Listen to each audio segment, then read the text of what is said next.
Industry Advisory Committee representatives that I have in attendance right now. Yes, sir, And Tom. if there is a member on the call that I have not called their name, Hello, please Tom. let me know. Just trying to fight through a miserable day. It's raining down here. It's kind of cold.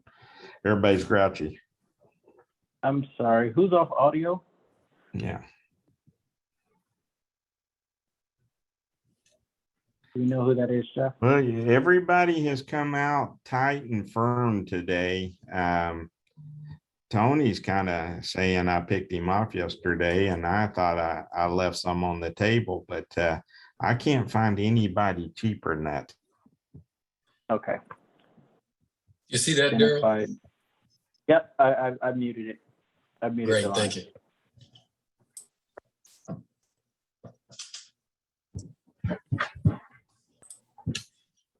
All right. Several more have signed on. So before I name off who I have in attendance, I'm going to go through the list one more time really quickly, just to make sure that I'm capturing those that are present. All links. Darrell, Dave Zapps is trying to get signed in, is having some challenges. So just count him as we're working on it, okay? Okay. I'm here now, actually. Okay, all right, thank you, Dave. Worked on the third try. Okay. All right. So everyone that I have in attendance is Paul Lightfoot, Tommy Wilkins, Julie Belay, Paul Teague, Brett Harrison, David Zaft, Carlos Stockley, Kay Riley, Trey Bland, Cindy Jewell, Tom Lipetsky, Don Zay, Kylie Harper Larson, Michael Janis, Casey Eli. Any representatives name I missed that is on the call?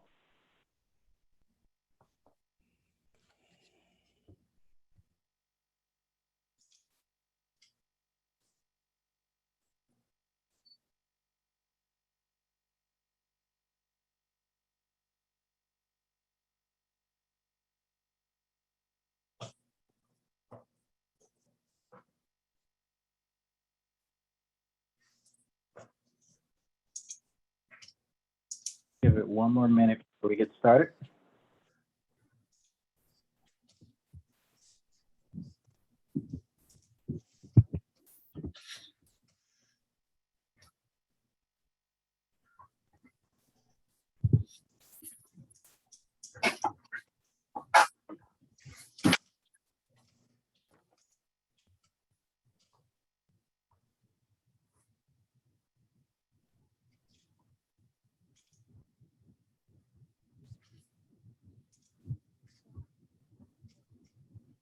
I'll request all panelists to mute your lines, whether it's audio on your phone or laptop.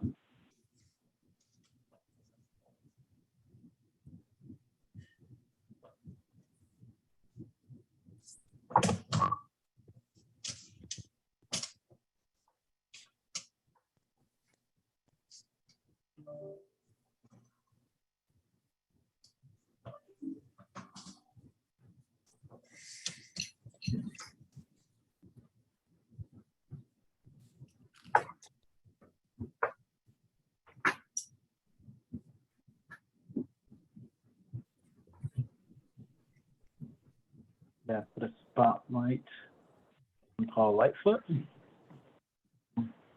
Okay, everyone. Jeff, are we recording the line? Yes, we are. You're all set, buddy. Thank you. Welcome to the FVIAC Industrial Industry Advisory Committee meeting of November 2021. I am Darrell Hughes, the designated federal officer of the FVIAC meeting. I'm a man of few words, and so with acknowledging that quorum has been met, I'll diligently turn over the meeting to FVIAC Chair Paul Lightfoot. Thank you, Darrell. Can you hear me okay? Yes. Okay, great. Well, everybody, welcome to this meeting, the first day of our two-day event. I'll briefly introduce myself and then cover what we're intending to do today and end it by introducing our keynote speaker. Many of you know, but if you don't, I sort of have two roles in the world. I'm the author of the Negative Foods newsletter, which covers the foods that have carbon neutral and negative footprints, and the technologies, people, and companies that bring negative foods to market. And I'm also the founder and the president of Bright Farms, a company that builds and operates high-tech greenhouse farms to eliminate time, distance, and cost from the produce supply chain. In addition to sitting on and chairing this committee, I also sit on the board of the United Fresh Produce Association, and I'm the founder and the chairman of the Controlled Environment Agriculture Food Safety Coalition. A couple of introductory remarks. The first is, I feel passionately that fruits and vegetables are the key to the prosperity of the United States. And I break that into two prongs. The first is healthy people.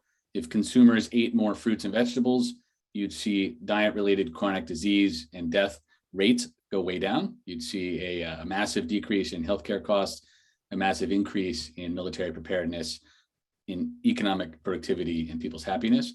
The health consequences of Americans' bad diets cost the U.S. about $1 trillion every year. The second prong is healthy planet. The situation is the same for the climate and for Earth. Eating more fruits and vegetables will decrease our greenhouse gases and reverse climate change.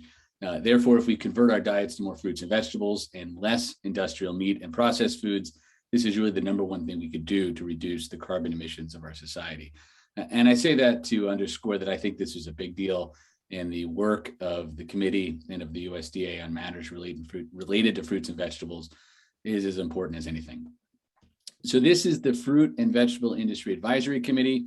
This committee advises the Secretary of Agriculture on issues that affect the fruit and vegetable industry. Members of this committee were nominated and then selected by the Secretary to serve a 2-year term. The term of this committee ends at the end of June of next year, 2022. Half of us are in our second term, half of us in our first term. The USDA seeks industry diversity in this committee. So it's got growers, shippers, wholesalers and receivers, brokers, retailers, processors and fresh cut processors, food service suppliers, organic and conventional farmers, farmers markets and community supported agricultural organizations, and state ag departments and trade associations. This committee began operating in 2001. It's met up to twice per year since then to develop recommendations for submission to the Secretary. Today, we're going to hear a bunch of presentations. We're going to hear from several AMS programs, or I shouldn't say today. Today and tomorrow, we're going to hear several presentations, several AMS programs like those related to grants, food procurement, PACA, and inspections. The risk management program, the American Grown program, that's going to be shared with us by Bruce Summers, the administrator for the AMS. Brighter Bites, OSEC, which is the Office of the Executive Secretariat. We're going to hear from USDA food safety experts. We're going to hear from AMS Market News. And importantly, we're going to hear from the 4 subcommittees of this broader committee. They are Labor and Production, which is led by Jeweler Master Delay. Consumption, which is led by Brett Erickson. Climate and Infrastructure, which is led by Tom Lipetsky. Food Safety, which is led by Kylie Harper-Larson. And this committee, as you all know, is one that has done all of its work virtually. This was the first Fruit and Vegetable Industry Advisory Committee to work virtually. I hope for the sake of future committees, it's the last one to work virtually. We lacked, I think, what many thought was the most valuable part of this experience was the informal relationships and engagements of having meetings in person. So I appreciate everybody's patience and understanding working through this term. And I also appreciate if everybody understands that these things might be glitchier than normal because of that. And before I make the introduction, just a sense for what we're going to get done today. We're going to recall, please, that we met as a committee on April 6th of this year. Before that, we had surveyed our members to gain an understanding of priorities. And during that April 6th meeting, we developed subcommittees and selected leaders for the subcommittees. The 4 subcommittees have met many times since then, and I'm really grateful for all the work everybody's done. The subcommittees have developed draft recommendations, which we're going to be going through today. And today we're really going to be asking the subcommittees to select their top recommendation, their top 1 recommendation for each subcommittee. And then the full committee will discuss and perhaps edit those top recommendations, and hopefully we can coalesce around sort of an informal consensus. We intend, if we're on time, to submit our recommendations to the USDA by the end of this month, so just about 3.5 weeks away. We can expect a process for our recommendations to then go through USDA leadership, and we hope to get feedback by the end of February. We will then meet again as a committee in late winter. We will consider that feedback we got from the USDA. We can also consider a series of recommendations that you might have seen recently from United Fresh. United Fresh has made a series of recommendations related to matters such as the FDA agricultural water rule, the fresh fruit and vegetable program, the Buy American requirement, and several other matters. I don't expect that our committee has had a chance to digest those recommendations because of the time, but in our winter meeting, we can consider those as well. And then we can probably, if we need to, have one more bite at the apple to make a final push of recommendations to the secretary, if we deem it to be prudent. And I think that apple bite would have to be a much smaller one than this one, considering that this term ends at the end of June. So let me say thank you to several people. First, Darrell, thank you for your work as our designated federal officer and as the chief of staff of the specialty crops program of the AMS. If this event goes well, it'll be a credit to Darrell's good work. If it doesn't, you can blame me. I also want to thank the other officers on this committee, the vice chair, Tommy Wilkins, and the secretary, Julie Masser-Belay. And of course, I want to thank the subcommittee chairs who've done much of the work with the members of the committee since our April 6th meeting. And to all of you members that are here, I want to thank you for volunteering to serve. As I said earlier, I think this committee does really important work, and I'm grateful for what you've done. Now I'm going to introduce our keynote speaker, and her name is Mei Wu, the Deputy Undersecretary for the U.S. Department of Agriculture's Marketing and Regulatory Programs. Ms. Wu is the Deputy Undersecretary for MRP, where she carries out the MRP mission area's broad task of facilitating domestic and international marketing of U.S. agricultural products and ensuring the health and care of animals and plants. The MRP mission area is comprised of the Agricultural Marketing Service Agency and the Animal and Plant Health Inspection Service Agency. Prior to joining USDA, Ms. Wu served as Senior Director at the Natural Resources Defense Council, helping to lead the organization's health and food work. While there, she was working to design a holistic approach to NRDC's food-based advocacy to build towards making local and regional food systems healthier, more resilient, sustainable, and equitable. This work has covered strengthening pesticides policy, antibiotics use in raising livestock, environmental impacts of animal feeding operations, support for farm workers, and food waste. Ms. Wu holds a bachelor's degree in chemical engineering from Rice University, a master's degree in environmental policy from the University of Cambridge, and a Juris Doctor from Duke University. And we're certainly grateful that she's here with us today. And Darrell, that's the end of my remarks. We welcome Mei Wu. Thank you, Paul, for that lovely introductory for Deputy Undersecretary Wu, who is not scheduled to join for at least another 15 minutes. We ran a bit ahead of schedule with the remarks, but I sent a message to see if we can pull her in soon. With that said, I do want to highlight a couple of notes for the representatives and the attendees, the public attendees in the audience. I put a link in the chat area, and it's a meeting web page for this particular session. All the meeting material that we're going to go under, that we're going to cover with presentations for the one pages, most of the items that you'll see with the exception of the draft recommendations, because those items will be discussed. But the material can be found on that meeting page under the resource section if you just simply scroll down. Today, we do have one public speaker scheduled, and so when the time comes, we may even push up the public speaking section, and I do know that attendee is on the line, so we may consider doing that while we queue up the Deputy Undersecretary. Another note is this meeting I don't recall if I said it at the top of the meeting or if Jeff Davis covered it, but this meeting is being recorded. And so it'll be available online, not immediately after the meeting, within, I think, like 30 to 60 days or something like that. So let me check the list to see if the Deputy Undersecretary was able to join just yet. One moment.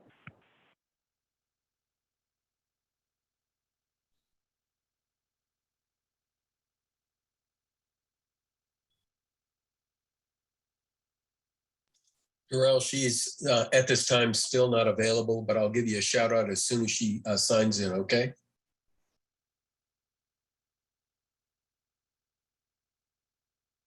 Okay, thanks.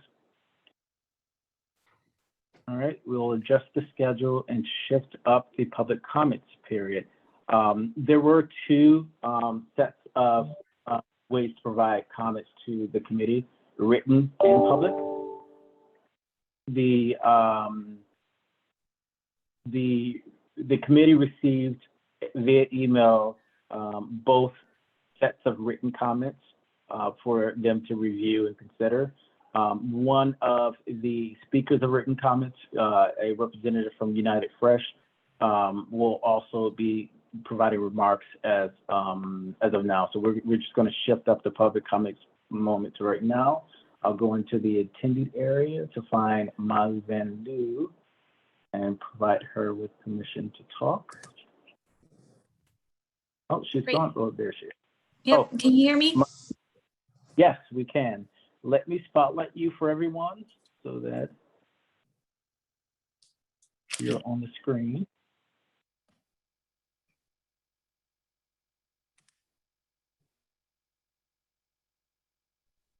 I'll get the panelists and then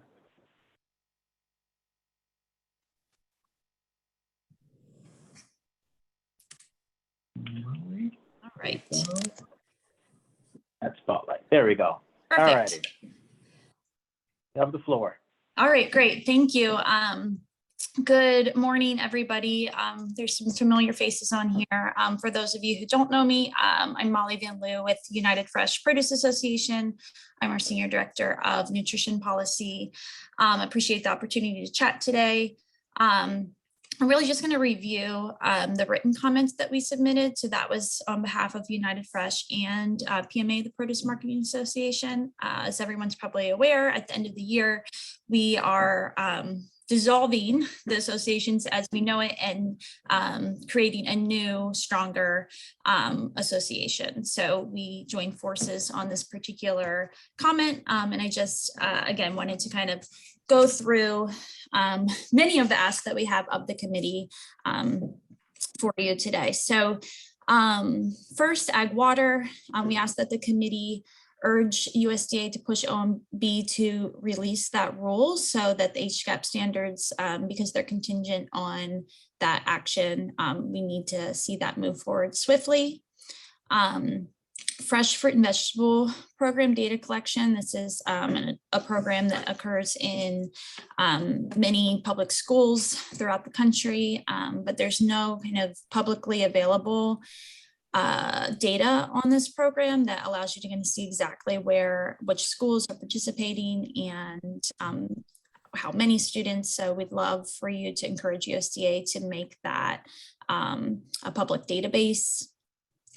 Procurement and HGAP. During COVID, we saw GFSI was a recognized standard, but USDA procurement programs require HGAP. So the request is that USDA consider GFSI as acceptable, given its gold standard in the private setting. Buy American provisions, we know that the administration and the president put out an executive order on that earlier this year. There are existing Buy American provisions in the school meals program, and FNS just wrapped up a comment period for that yesterday that requires, yep. Right. So we've got word that our Deputy Undersecretary was Perfect. able to talk. Do you mind if shift back to our regular timeline?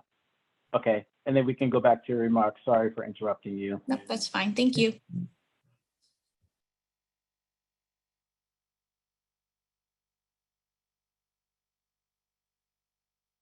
Okay.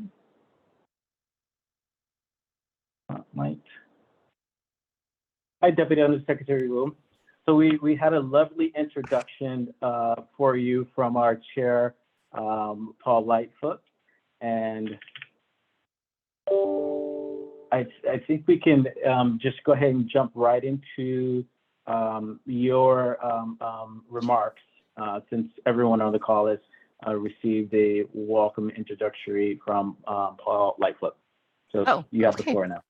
Great. Well, thank you for the, I'm sure, lovely introduction, and everything was true and wonderful. But thanks to all of you for the opportunity to meet with you again today. I know it's been some months since we last spoke. I think I'd only been on the job a couple of months at that time.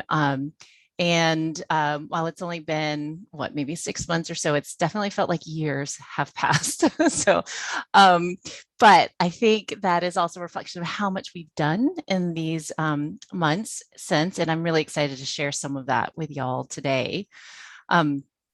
I think first and foremost, as we all know, we have a new undersecretary for marketing and regulatory programs, and just really excited to have her on board. And I wanted to share a few thoughts that she has talked about, and I think that this committee would like to hear. But she's recently told one group of folks that about the power of produce and how critically important it is, and just how that can't be overstated.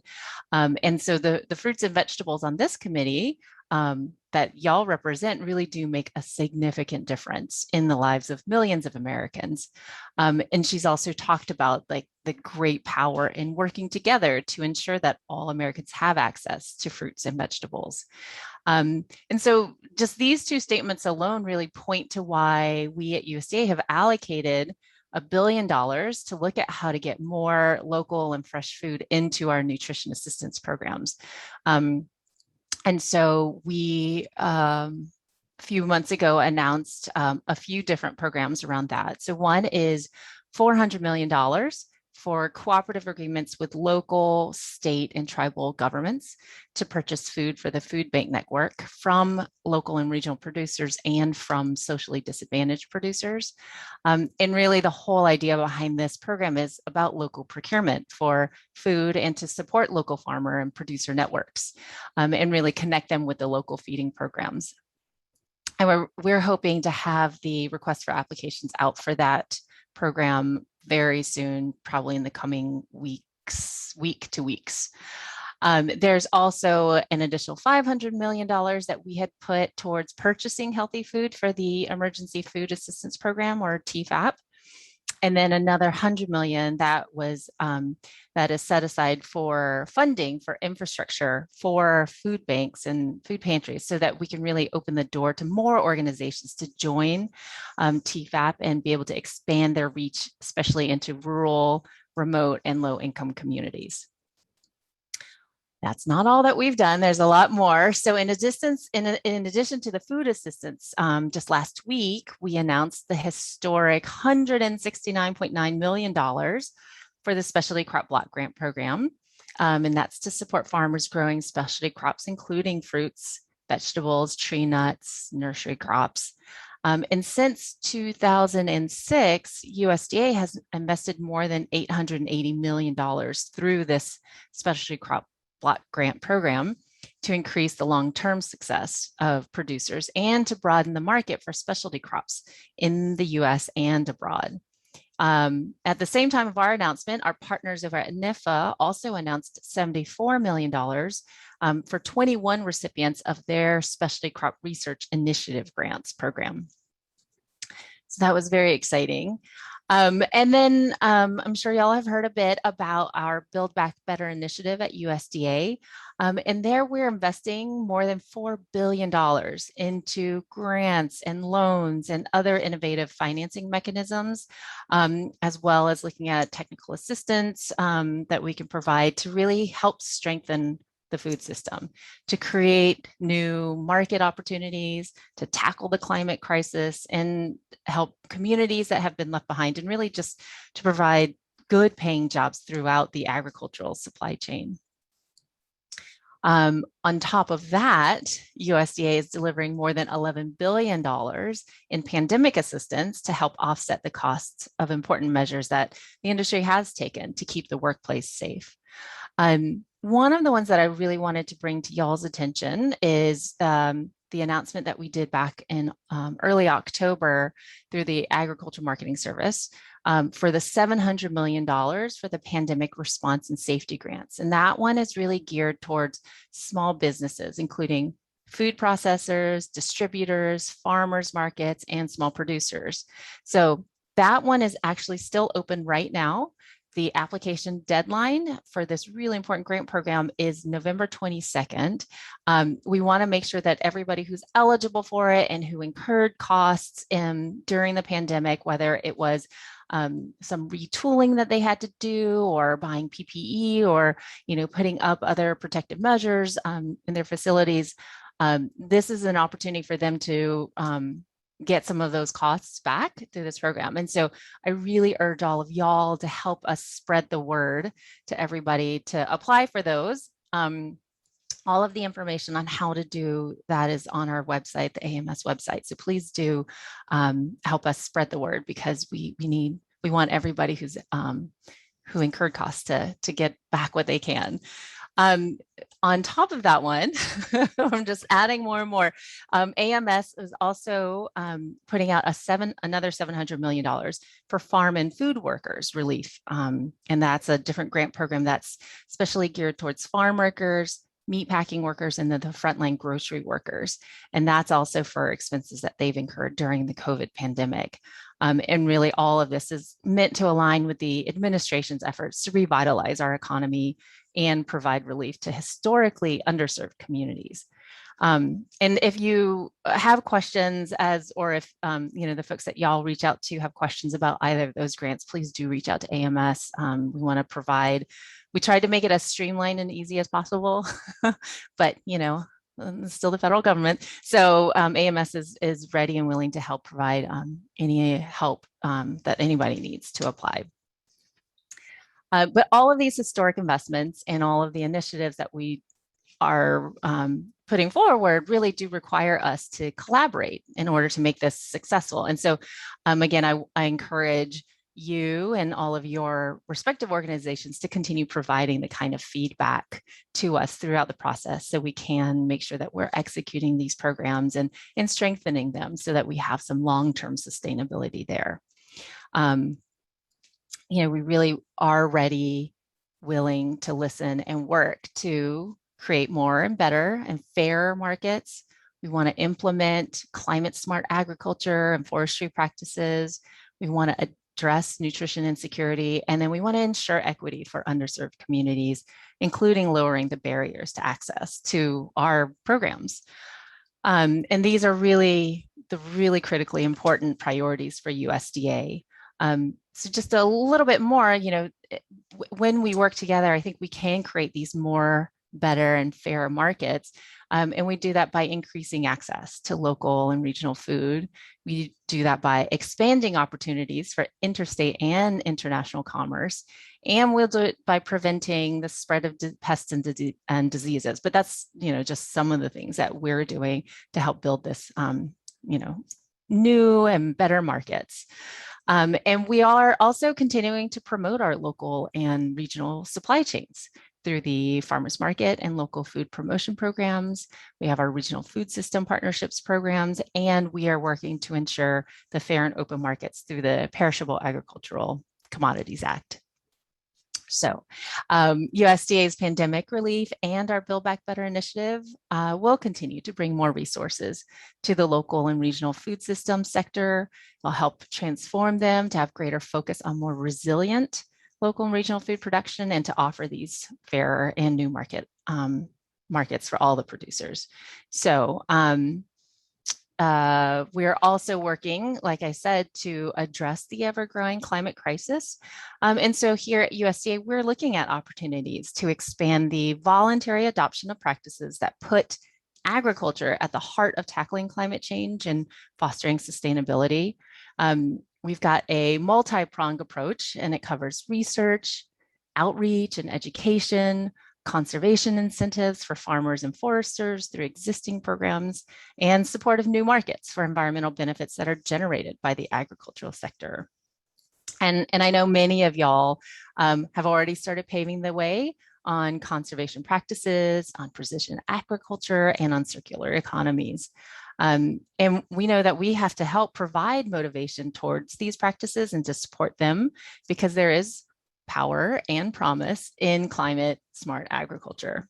So once again, I'd just like to thank y'all for all of the work that you're doing to provide healthy food and to feed America and to demonstrate the importance and the power of produce. So thank you for doing this important work, and really do let us know how we can work together to tackle all of the issues that are facing the food and ag industry. So thank you very much for your time, and hopefully we will see you again soon.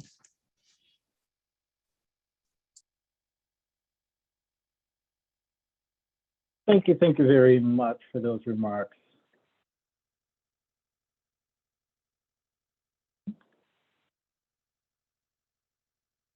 I'm going to shift back to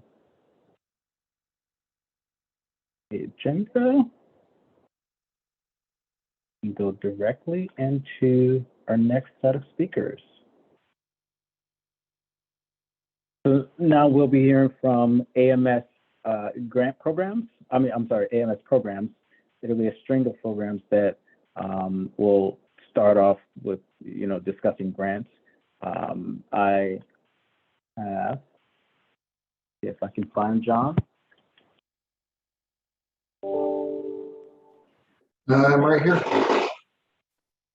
Excellent. All right, John, you could go ahead and introduce yourself and have the floor.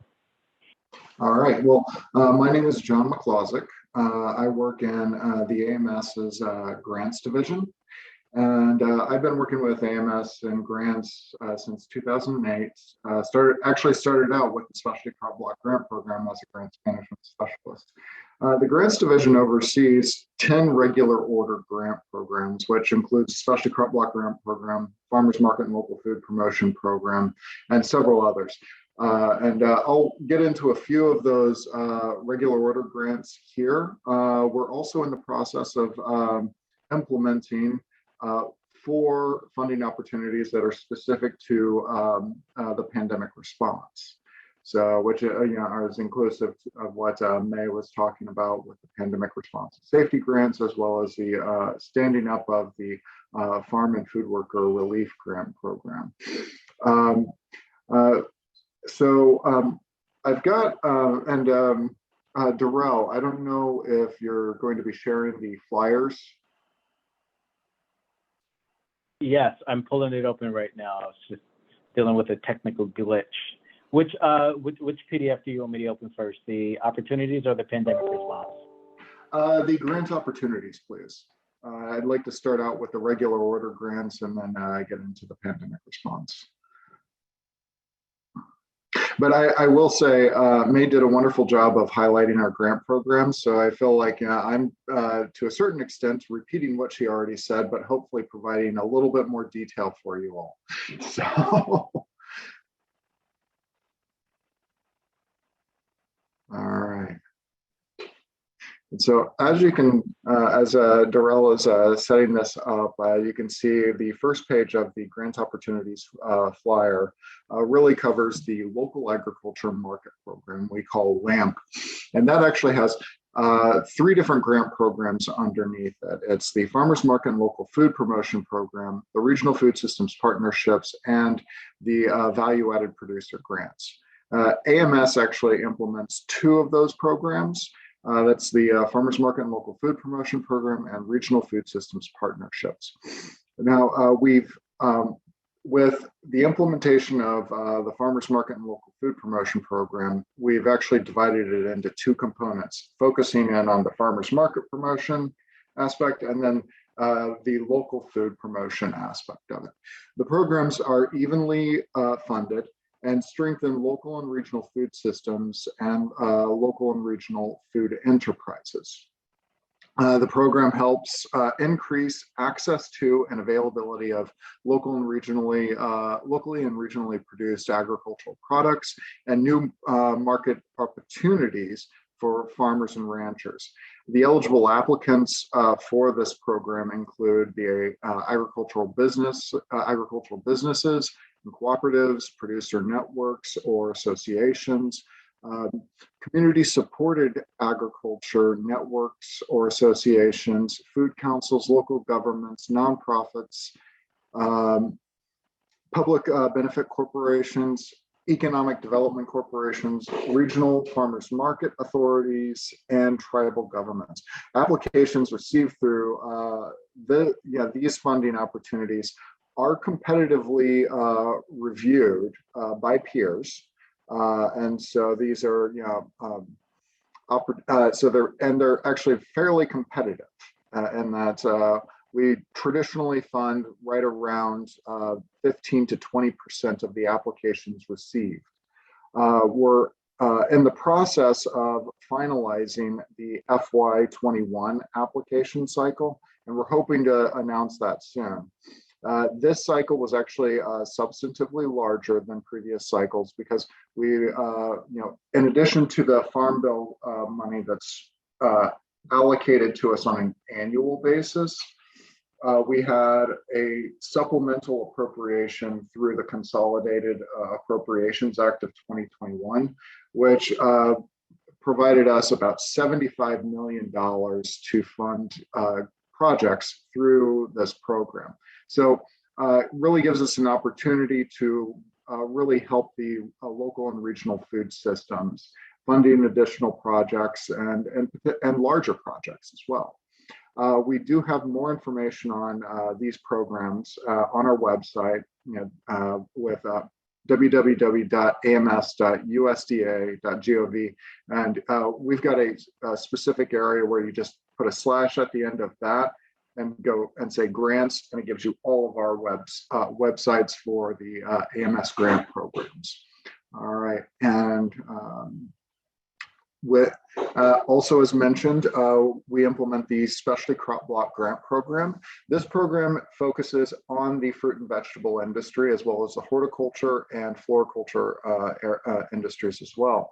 So it is focused on enhancing the competitiveness of specialty crops in the areas of food safety, plant pests and disease, research, education, and marketing and promotion.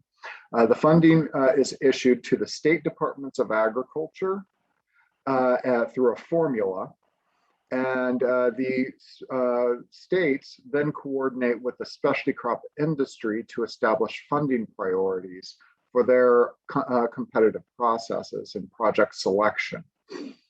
So even though it's non-competitive from an AMS to the state's perspective, the states to the specialty crop industry in their states or regions is competitive. And so that's something we encourage all of the states to reach out to the industry to really develop a really good partnership.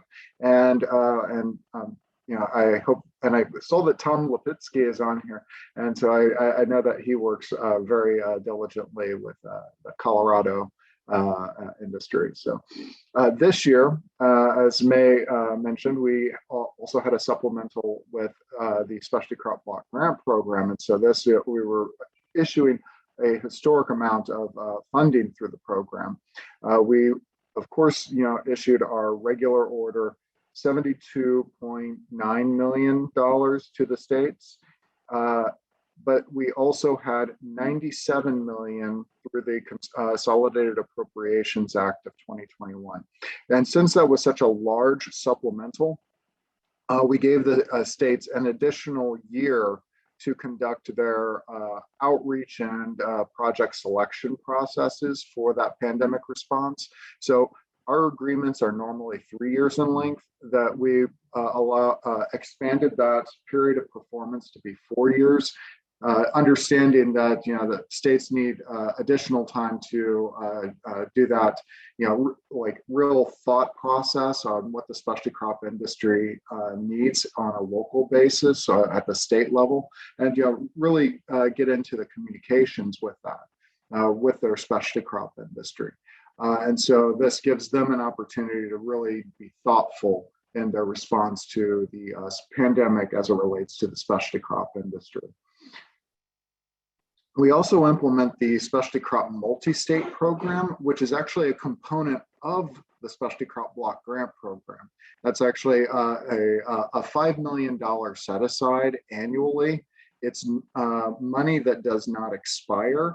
So generally, we try to lump 2 years of funding together to provide a larger opportunity for the eligible applicants to apply to that program. This program focuses on supporting projects that have a greater ability to address specialty crop challenges at a national and regional level rather than in specific states. We are currently accepting applications for new projects with an application due date of December 6th. Applications received through this funding opportunity will be competitively reviewed, and that includes industry peers.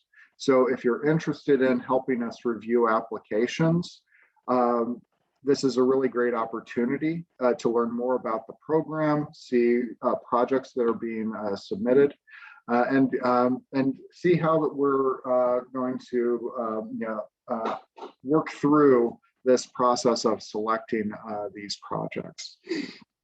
We do, and with that, you can become a reviewer by either, feel free to reach out to me, and I can send you the directions to our website. And in fact, I'll, for the purposes of this meeting, I'll insert the website for actually becoming a peer reviewer for our grant programs. This, of course, includes the Specialty Crop Multi-State Program, Farmers Market and Local Food, as well as the other grant program,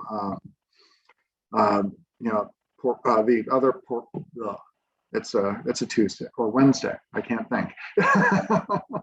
So, but this gives you an idea of where you can help us out in selecting projects that benefit your industry. Moving on to the Pandemic Response and Safety Grant Program. So that would go into the next opportunity. This is a very unique program that has actually required us to really think outside of the box to make sure that we're helping the industry the best we can, meeting the intent of the program, but also meeting all of the requirements as it relates to grants. And so we've actually established a very good partnership, not just with inside the USDA, but we're reaching out to the General Services Administration, which oversees the SAM.gov and DUNS, as well as the U.S. Department of Health and Human Services, and making sure that we can provide a grant application process that is easy for the user, but then also meeting all of the requirements as it relates to just ensuring that funds are being used appropriately. And so we, as May said, we are currently seeking applications to support agricultural stakeholders who have not received substantial federal financial assistance in responding to the COVID-19 crisis. And this program is specifically directed to small businesses and nonprofits in certain commodity areas, including small scale specialty crop producers and processors, shellfish, aquaculture, and other select producers, meat and other processors, distributors, and farmers markets. We're accepting applications now, and it does require attaining a DUNS number. And DUNS number, and we've been working with GSA and Dun & Bradstreet to set up a streamlined process to get a DUNS number. So if a business does not have a DUNS number, this will actually go to our website, which is the USDA PRS grant solutions or prs.grantsolutions.gov/USDA, and I'll also drop this into the chat as well. But that actually provides a link to Dun & Bradstreet for a streamlined way to find out whether or not they have a DUNS number, or if they think they have a DUNS number, they can look it up. They can start the process to update that DUNS number, or they can actually establish a DUNS number. So it's a good way to easily do that, but understand that it does take about 5 days, business days, to get to activate a DUNS number. There is an eligible list of entity types using the North American Industry Classification, or NAICS codes, and that has been released, and it's available on our website. That's essentially what I have. If there are any specific questions, I'm happy to respond. If you can't think of questions at the moment, feel free to reach out to me, and I'm happy to respond. Thank you, John.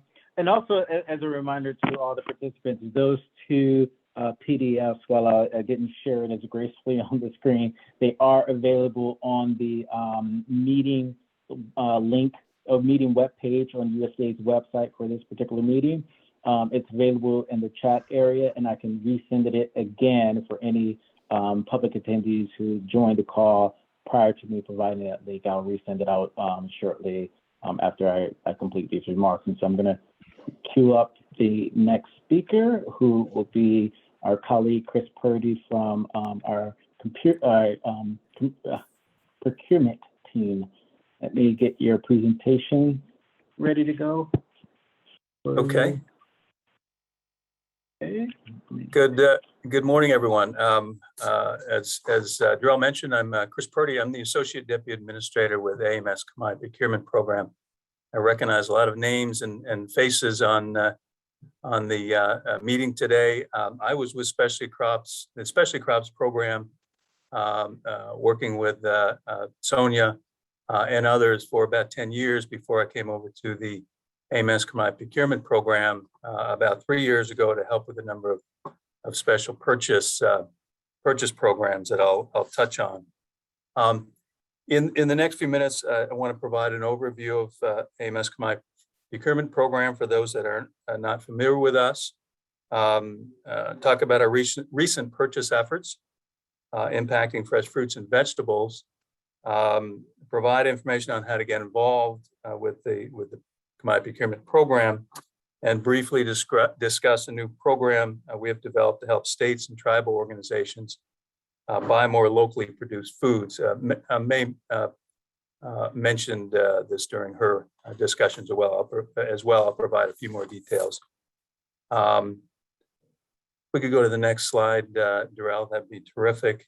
Our mission at AMS Procurement Program is to facilitate the marketing of 100% U.S. produced agricultural products through the purchase of food for domestic and international nutrition assistance programs.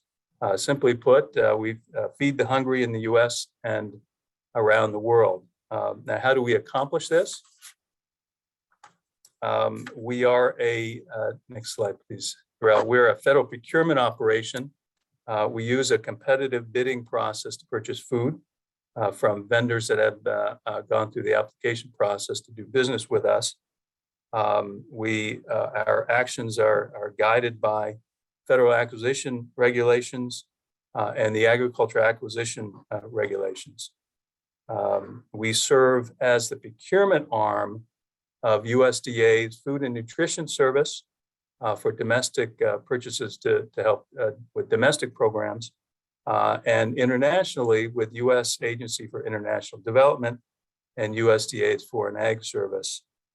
Basically, our partners tell us what they need and where they need it to go, and we buy it.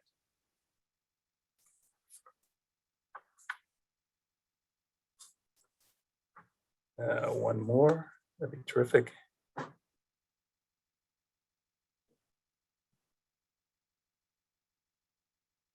Terrific. Now, what do we buy? I mentioned U.S. Produced product. That's all we purchase. We purchase fruits and vegetables, some fresh, mostly processed, and I'll talk to you a little bit about that later on in the presentation.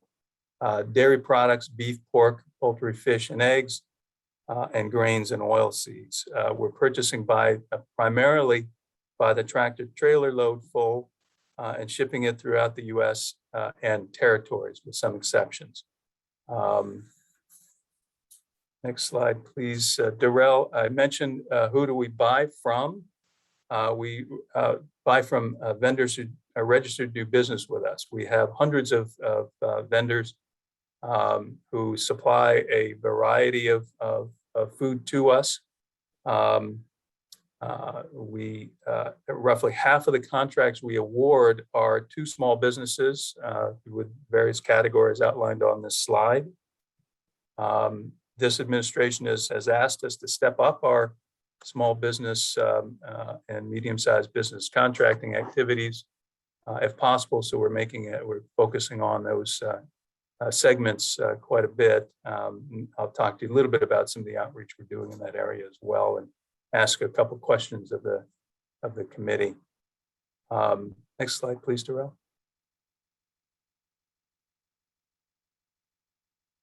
Now, this next slide's a little bit confusing, but I just going to walk through. We have funds, entitlement funds that provided to Congress, by Congress to us each year to purchase a certain amount of foods that go to schools and food banks, tribal organizations and other outlets. But we also have a number of special purchase efforts that I'd like to touch on, some of which you may be familiar with. I had mentioned that we buy mostly processed fruits and vegetables. Most of the fresh fruits and vegetables that USDA purchases is conducted by the Food Nutrition Service in partnership with the DoD. It's the Fresh Fruit and Vegetable Program, purchasing on average about $500 million worth of fresh fruits and vegetables through that program. It allows schools to use USDA Foods entitlement funds to buy fresh produce. Having said that, we do buy fresh produce. You may be familiar with the USDA Farmers to Families Food Box Program.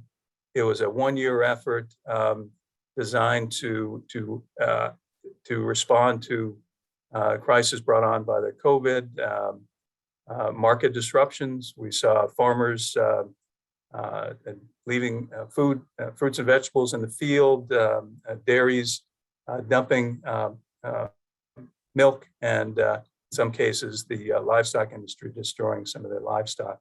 The Secretary asked us in very quick order to develop a program to help make sure some of that product was not wasted. At the same time, we saw people lined up at food banks because they were thrown out of work and various other impacts from COVID who needed the food. We ultimately delivered about 175 million boxes of food throughout the country, spent about $5.8 billion to do it. The program started out modestly to just to buy produce, but the need quickly expanded to include some of these other products. And a couple of outgrowths of the Farmers to Families Food Box Program one of them is the fresh produce box. In fiscal year 21, we purchased about $13 million worth of the fresh produce box, which is going to food banks primarily, consists of a combination of fruits and vegetables. As I mentioned, FNS DoD is the primary buyer of fresh produce for regular purchases. We do buy some, about $60 million worth of fresh produce each year to go to various outlets, schools, food banks, and such.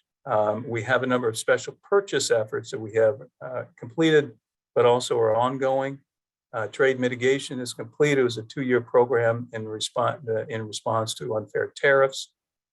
We spent about $2.2 billion to purchase a number of products, some fresh products that we had never purchased before. So it really kind of challenged us to open up and take a look at some of the fresh produce that we could purchase.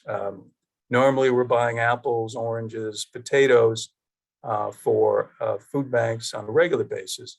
But for trade mitigation, we purchased fresh grapes for the first time, plums, and others. And we did that successfully. So it gave us some confidence that we could buy more fresh produce, and we're expanding that effort this year using some special purchase programs purchase funds that Ms. Wu had mentioned earlier. And just one final program here. It's an ongoing program. It's Section 32 or surplus removal.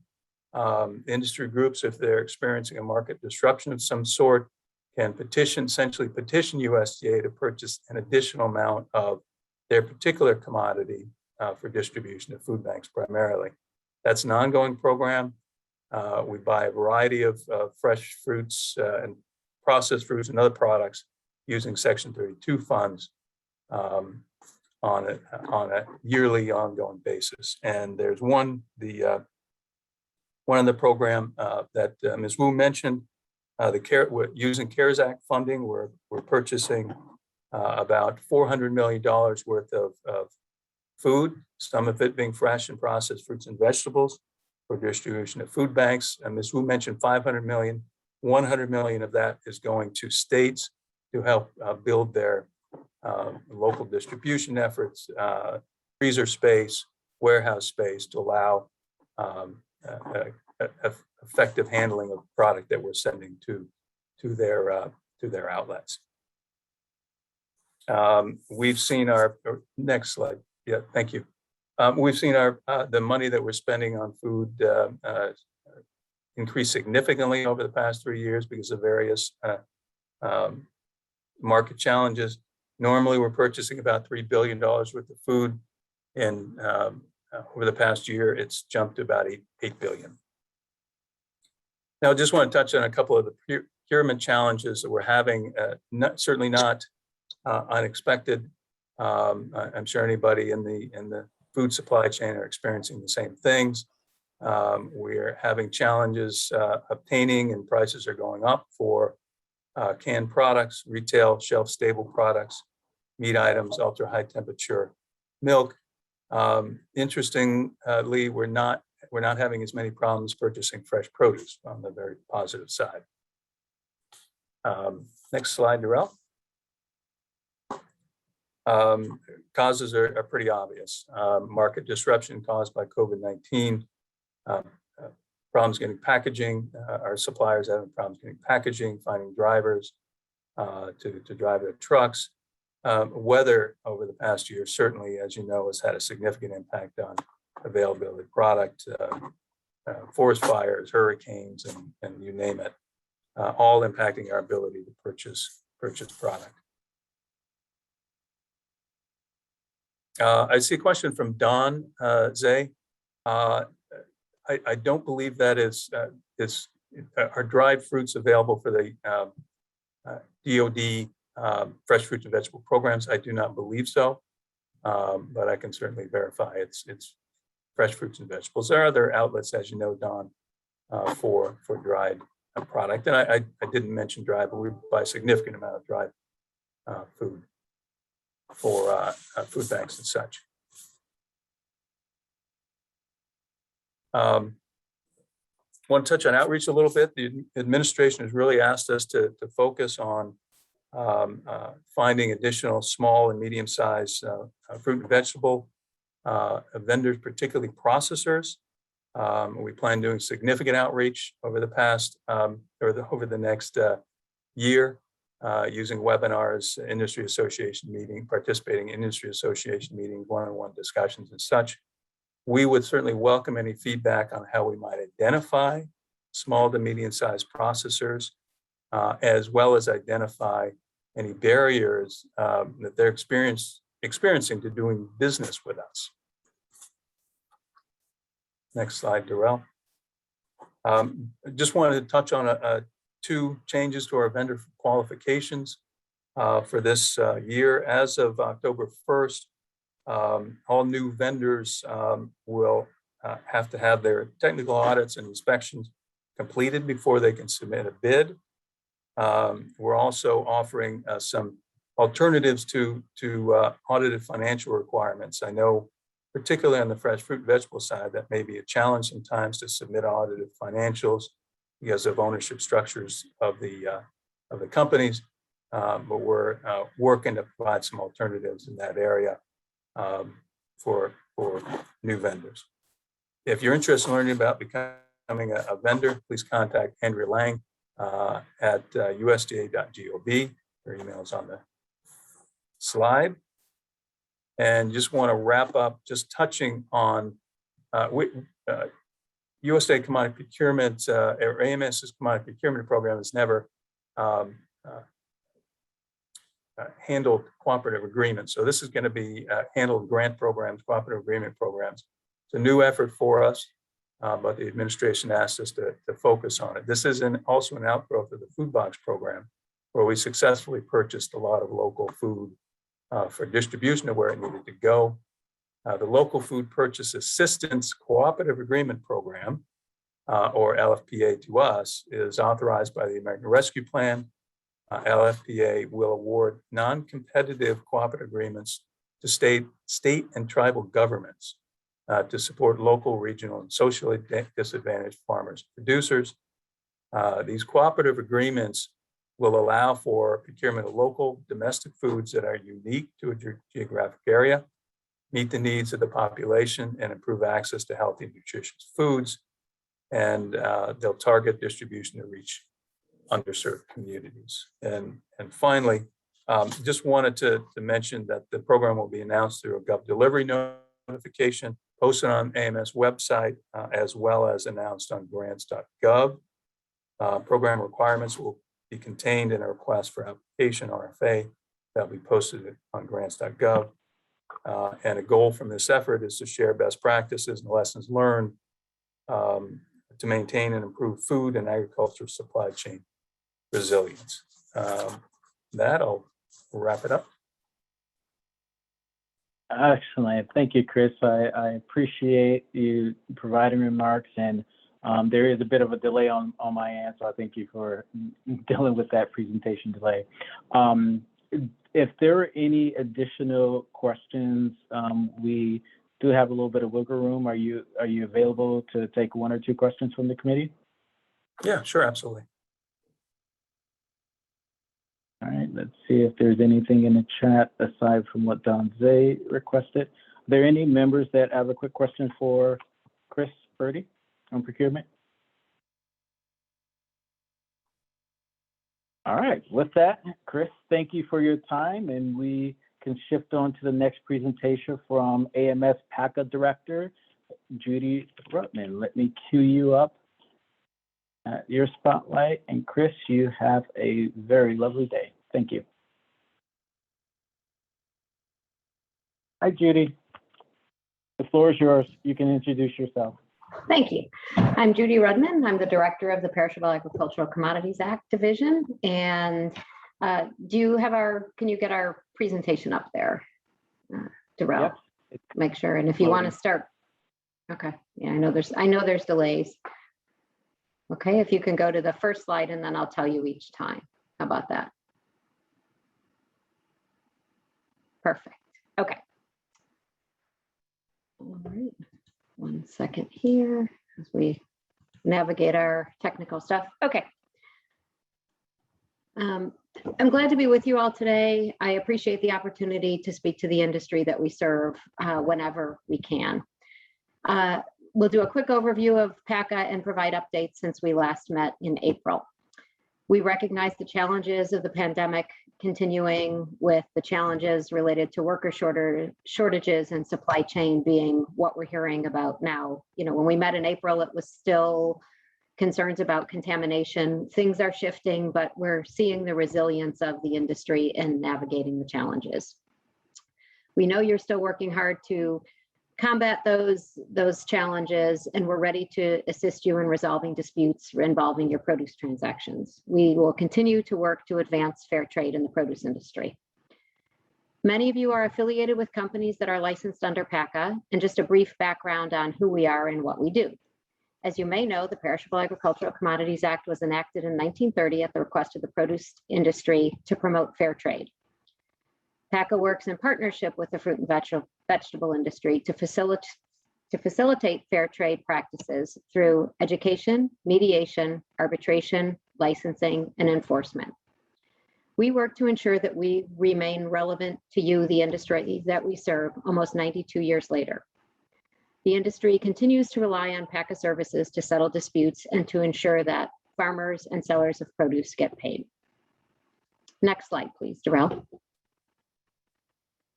Highlighting some of PACA services, we provide a forum to investigate, mediate, and arbitrate contract disputes. We provide a mechanism for recovering damages when buyers and sellers of produce fail to meet their contractual obligations. PACA sanctions produce sellers that fail to pay obligations or misrepresent the products that they are selling. Sanctions for violations of the PACA include monetary penalties, license suspension, or in the most egregious cases, license revocation. We monitor the activities of PACA violators to protect buyers and sellers of fresh and frozen fruits and vegetables. Next slide, please, Darrell. Again, we know that fiscal year 21 was a challenge for everyone. PACA continued to have many employees working remotely, shifting our workforce to ensure that there was no disruption in PACA services to the industry. About 6 months ago, we were allowed to resume essential travel. We were hearing from you that PACA needed to show its presence in terminal markets and visiting businesses to get companies licensed. We needed to remind those buying and selling produce of their obligations under PACA, and we set out to do that. Over the last several months, PACA has made numerous compliance and enforcement trips across the country, hitting key markets on both coasts. PACA staff continued to conduct outreach remotely, and we have resumed some in-person presentations. Sharing some of our successes from fiscal year 21, we've maintained over 13,000 active licensees. That number remains fairly steady over the years, and we did not see a significant drop resulting from the pandemic. We continue to get a high volume of calls to the PACA Good Delivery line, assisting 1,685 callers with produce transactions valued at over $46.4 million. Through PACA's Good Delivery line, we provide guidance on problems unique to the industry, such as the interpretation of inspection certificates and advice on contract disputes and bankruptcies. PACA suspended the licenses of 54 firms and imposed sanctions or employment restrictions for failure to pay more than $2.9 million for multiple shipments of produce in FY21. PACA opened 780 informal reparation complaints involving over $38.8 million over the last 12 months. The next slide, please, Darrell. It should take you to some PACA highlights. We assist parties in settling approximately 90% of informal complaints within 4 months. When we met in April, we mentioned that we would be announcing that PACA would be conducting a large-scale industry pulse check to see whether we were currently meeting the needs of the industry and how we should prepare to meet the future needs and challenges. In collaboration with our colleagues in the Specialty Crops Program, we contacted over 850 individuals across the produce industry. Those of you on the committee who are directly involved in buying and selling fresh and frozen fruits and vegetables, we sent you our request for feedback, and we appreciate the responses that you provided. Industry feedback was positive and indicated satisfaction with the services provided by PACA as allowed under the law. The next slide, please, Darrell. Focusing on ePACA, we continue to have our electronic database that's available 24/7 to apply for or renew a PACA license or to file a PACA complaint and to pay PACA fees online. Currently, about 25% of PACA licensees are opting to use the online portal. That's an increase from about 10% 18 months ago. So we've made some really great progress there. We continue to receive positive feedback on our enhanced PACA search function available on the PACA website. There you can access real-time license and complaint information on produce entities, which will assist you in making informed business decisions. A quick reminder that the same PACA search capabilities are available on the ePACA mobile app that you can get real-time information on your handheld mobile device. Next slide, please. PACA's priorities. We will continue to provide the highest level of customer service. We're a user fee program and we take our commitment to the industry that we serve seriously. We are always looking to ensure that we meet the needs and concerns of our industry stakeholders. We were glad to find that our industry outreach confirmed that PACA continues to play an important role for the industry and that we're addressing your needs and concerns successfully. Please feel free to reach out to us at any time. You don't have to wait for the next formal outreach. We will continue with our outreach events. These have been curtailed some over the last year as industry conventions and meetings were canceled or moved to virtual platforms, but we have participated virtually and provided webinars and PACA presentations throughout the pandemic. We are resuming scheduling in-person meetings and presentations, as I mentioned. We continue to maintain our emphasis on PACA licensing and enforcement, ensuring compliance with the laws to protect the industry. As mentioned earlier, we resumed traveling to ensure license compliance and enforcement and have had successful compliance efforts across the country to date. Darrell, you can go to the next slide, and that is all that I have to share right now. So if there's any questions, I think if we have time, Darrell, I'm happy to answer them. Yes, we do. So if there's any representatives, let me check the chat queue to make sure there's nothing there. And I don't see anything. Are there any representatives that would like to come on audio and ask a question? If we have anyone. All right, seeing none, we can move on to the next presentation. Thanks you, for your Judy. time. I really appreciate it. Thank you. Thanks. Bye.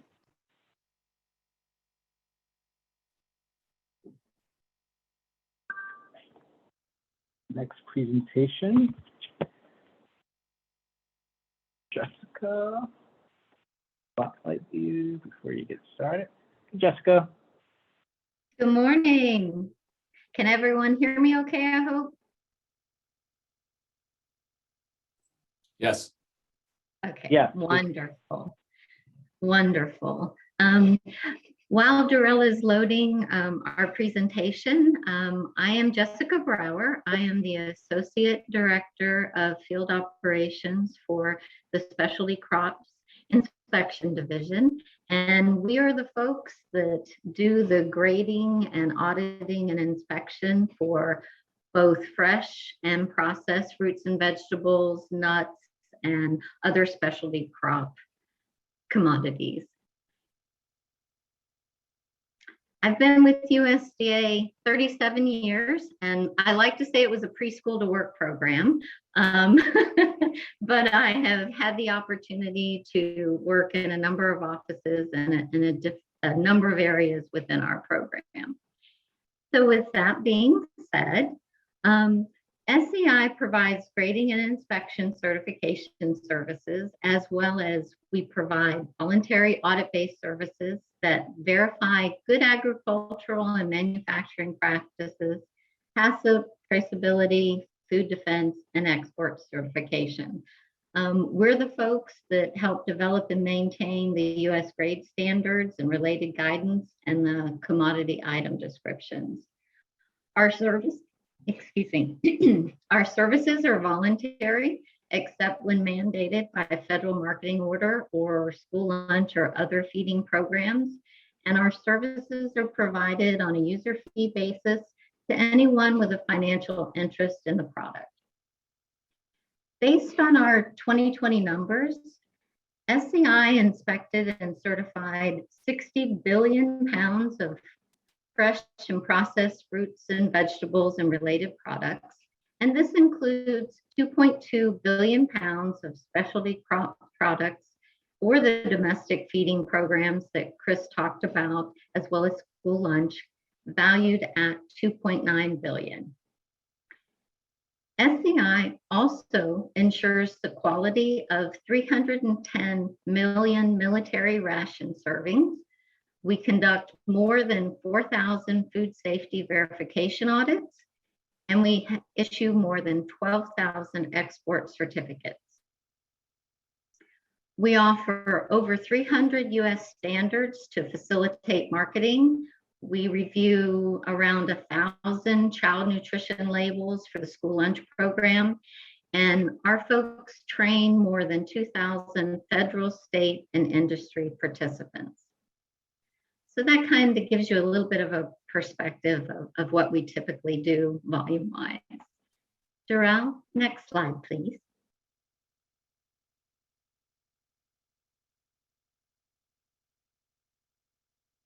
This is the next slide. Do you want me to go to slide 4? This is great. This is great. Okay. Among our stakeholders, as I mentioned, is the USDA Commodity Procurement Program and the US military. In support of commodity procurement, we inspect all the fruit and vegetable commodity purchases for the Food Box Program, the National School Lunch Program, as well as other USDA feeding programs. We're the folks that help write the specifications for those USDA fruit and vegetable purchases, and we ensure that the USDA fruit and vegetable purchases are US origin. And we develop the vendor requirements and help review the applications for the Food Box Program and the USDA pilot project for procurement of unprocessed fruits and vegetables. In support of our military, we inspect and certify food components used in the military food. We review the food specifications for the rations production and the inspection processes that go along with it. The different ration components that we inspect can include meat, poultry, tuna, vegetarian entrees, baked goods, peanuts, peanut products, fruit and cheese spreads, and beverage powders. Also, in conjunction with our inspection activities, we monitor the suppliers' sanitation and good manufacturing practices.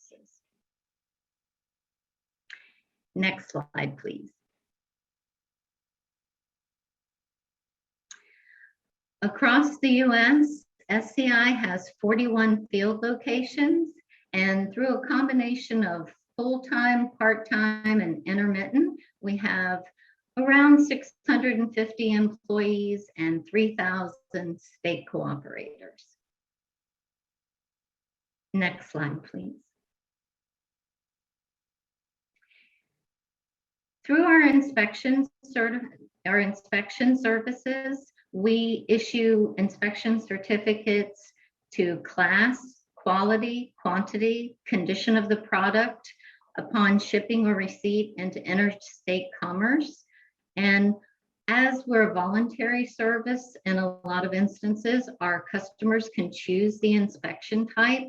We can inspect and certify to US grade, contract terms, or specific attributes like condition or weight or temperature, or even develop custom certifications, all in order to support an efficient marketing system that can quickly move wholesome and affordable agricultural products from the farm to the consumer. Next slide, please. Our audit programs are designed to ensure one USDA GAP audit can meet multiple buyer requirements, such as adherence to industry and FDA best practices, the FSMA produce safety rule, the produce gap harmonization initiative, or GFSI, the Global Food Safety Initiative. So we have a complement of audits that can help buyers meet whatever requirement would be applicable. Our audit services are voluntary, they're non-regulatory, they're primarily used for market access to meet buyer requirements, and they are 100% user fee funded. Next slide. Some examples of our export certification audit programs are the pre-export check program for almonds destined for the EU. We also have an aflatoxin control measures export certification program destined for the EU. There's some work going on with that right now to improve and add some additional measures to strengthen that program.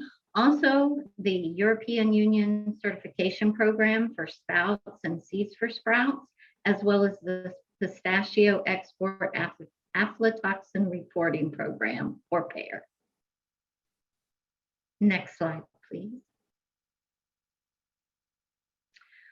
Our standardization program develops and maintains over 300 US grade standards.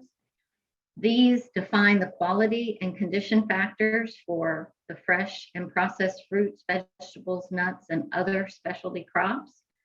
They also develop and maintain 180 commercial item descriptions or SIDs for products in all commodity areas.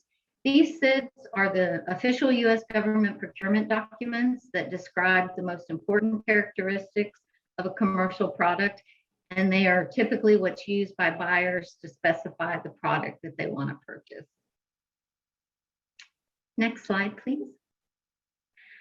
A major highlight for the specialty crops division is we are implementing a major IT initiative to modernize and improve our operational and administrative processes. We are replacing our aging legacy systems with Scion, the Specialty Crops Integrated Operating Network.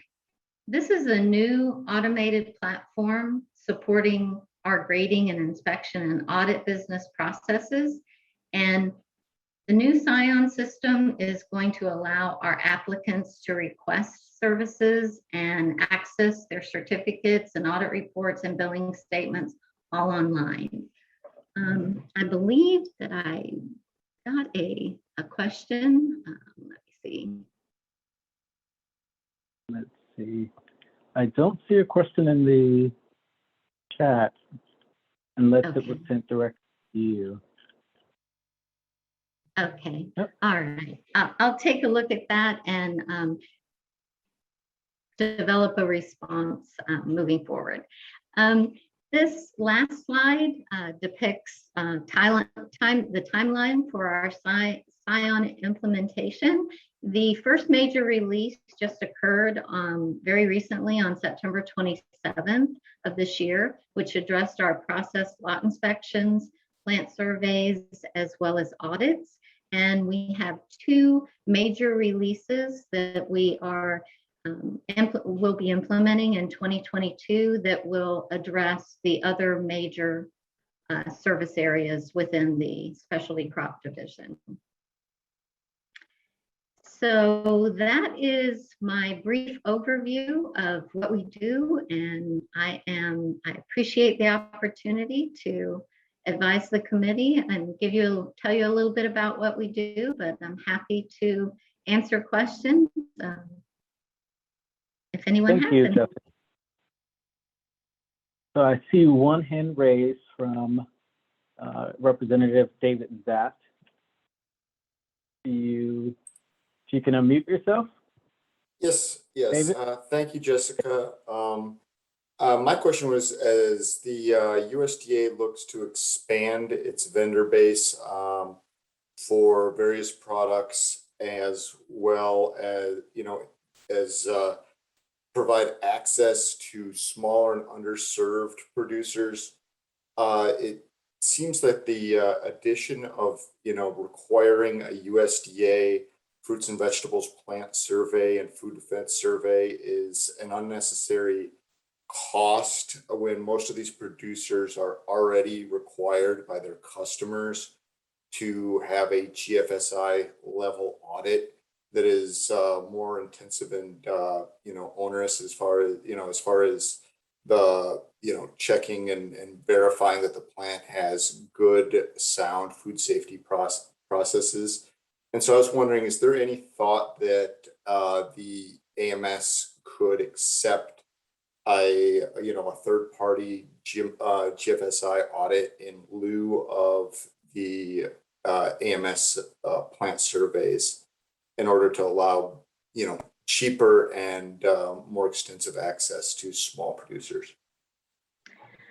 That is definitely something that we have heard some feedback that may be of some benefit. So that is definitely something that I will have a discussion with Chris Purdy's group, Commodity Procurement. They would be the folks that would make the final decision. Is Chris still in the meeting? Well, no, I just got you. Okay, I'm happy to take your question back and initiate some dialogue with them. Thank you. I'll put a note to follow you and Chris on that, Jessica. It looks like we have an additional question from Kylie Harper-Larson. Go ahead, Kylie. Hi, Jessica. Thank you so much for your presentation. This is actually to follow up with David's question and a little bit of a comment. It is a fact that many of the folks are GFSI benchmark certified, or they may be USDA GAP Plus certified. The auditors that perform the audits for GFSI benchmarked audits, as well as technically equivalent audits, are required by law to be certified as FSMA Produce Safety Rule Grower certificate holders, as well as FSMA Preventive Control for Human Food certificate holders. So from an equivalency standpoint, it could stand some bearing, going back to David's comment, that it would be of significant benefit for efficiency for your stakeholders that you accept benchmarked certification, because those auditors do meet the legal qualifications to perform them, similar to your inspectors. Thank you. Thank you. Okay, were there any questions, any additional questions? I scrolling through the list and do not see any, and I also do not see any additional questions in the chat. So with that, Jessica, thank you very much for your time. Greatly appreciate you providing insights and answering questions before the committee. Thank you so much for the opportunity. Have a wonderful day. You too. All right, at this point, we will return to the public comments portion of the committee. I am going to queue up Molly Van Loo once again, who is the MVP of today's meeting, for allowing me to abruptly cut her off during her remarks.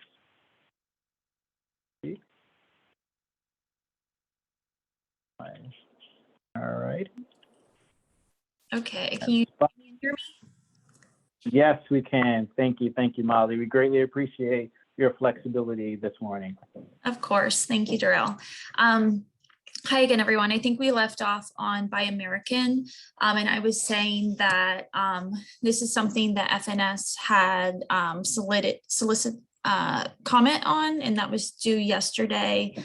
There's an existing Buy American rule in the National School Lunch Program that requires that foods served to kids in schools be domestically produced. There are exceptions for when that product is not grown or available domestically, or if the price is significantly higher, with the definition of significantly higher being left to that local school.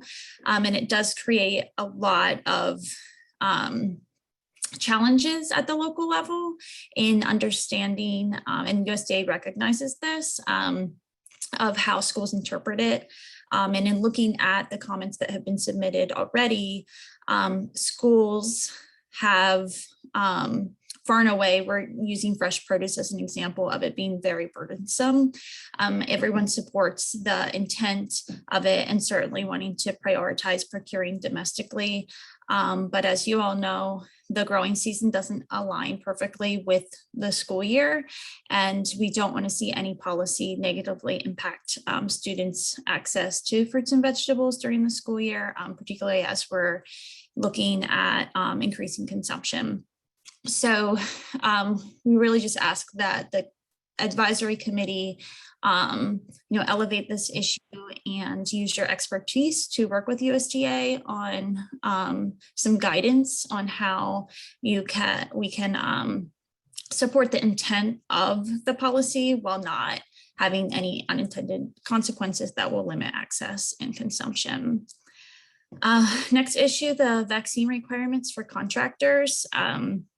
We asked the advisory committee to work with USDA on clarity on that process and how that may impact federal contractors, the 100% compliance, and ask that the contracting requirements mimic those of the privately owned business requirements. Next, data gap on fruit and vegetable industry. So we've seen as a lot of these programs have emerged to deal with the fallout from COVID-19 that that USDA does not have the same level and depth of data for the fruit and vegetable industry as they do for other commodities, things like pricing information, production costs, labor challenges. So we ask that the committee work with USDA to conduct a gaps analysis to make sure that we understand what data is needed at USDA so we can have that available moving forward as programs progress. The Specialty Crop Research Committee, this is something that was created in 2014. To the extent of our knowledge, there has not been a meeting in 3 years, and there have been vacant board seats since 2017. So we ask that that be functional by the end of this year. Specialty crop block grants, there's a lot of discussion already from USDA folks, so that was helpful. We do ask that the advisory committee ask USDA for information about what was done with the $97 million that of additional funding this year that was provided to the specialty crop block grants related to COVID relief funds. And then also for the committee to take a deeper and more significant leadership role in prioritizing specialty crop block grant projects that should be funded. So there's been more than 9,000 grants issued since I believe it was 2008. And there's not coordination sometimes amongst the states on what those are. So in order, for lack of a better phrase, get the most bang for the buck, if the advisory committee would kind of elevate what are those issues that are most needed to be addressed in the industry. Pandemic response, again, a lot of discussion about that grant program.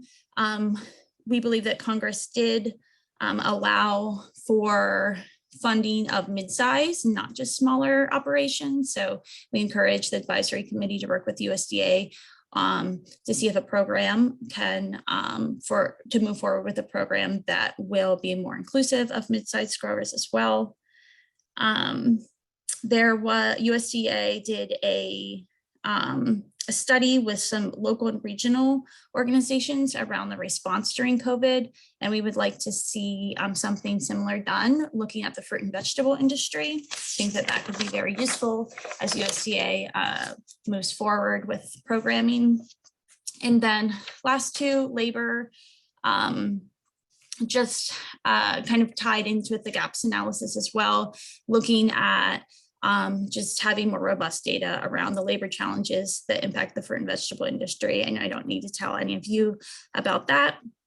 And then lastly, we asked that the consumption committee really look at USDA's purchasing programs and how they are addressing the consumption challenges that we have in the country. We know that fruit and vegetables are severely underconsumed in the United States, and we overconsume other commodities, and making sure that USDA's purchasing reflects those deficiencies, and that we right-size purchasing so that as we're trying to target increased fruit and vegetable consumption to low-income individuals, that USDA's purchasing programs reflect that.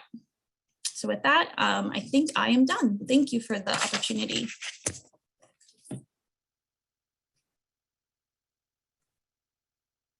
I think you might be on mute, Darrell. Yes, I am. Thank you. Just to give you some quick insights, I do intend to work with the committee after we get done working on their recommendations on some of the feedback that United Fresh has provided in their recommendations. A quick note regarding the NARI Specialty Crops Committee. They appointed members earlier this week or last week. I believe it was last week. So that committee is definitely on its way to be up and running, if it's not already planning to have that special crop subcommittee, their first meeting. And I'll be happy to send that information along to you after today's session so that you have the latest details on the NARI Specialty Crop Subcommittee. Were there any questions to Molly from any of the representatives on the call?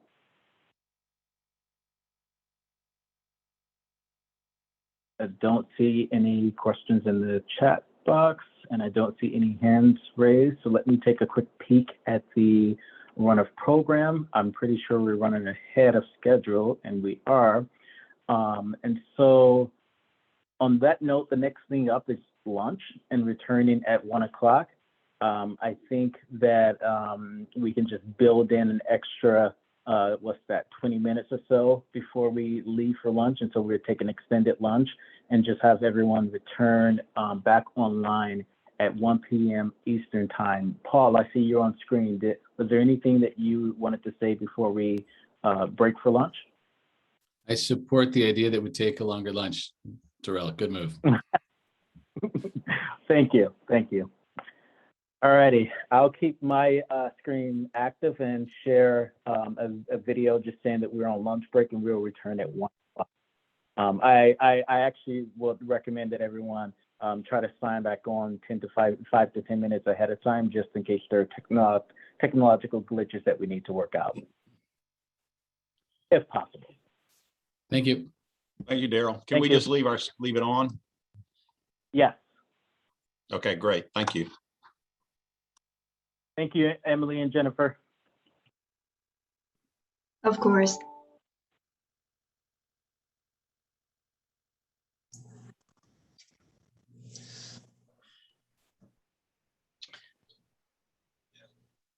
All right, hi everyone. Welcome back to the Fruit and Vegetable Industry Advisory Committee.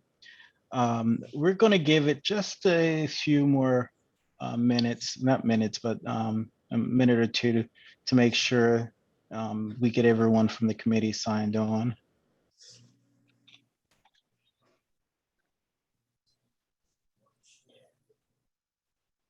This portion of the meeting is where the fun begins.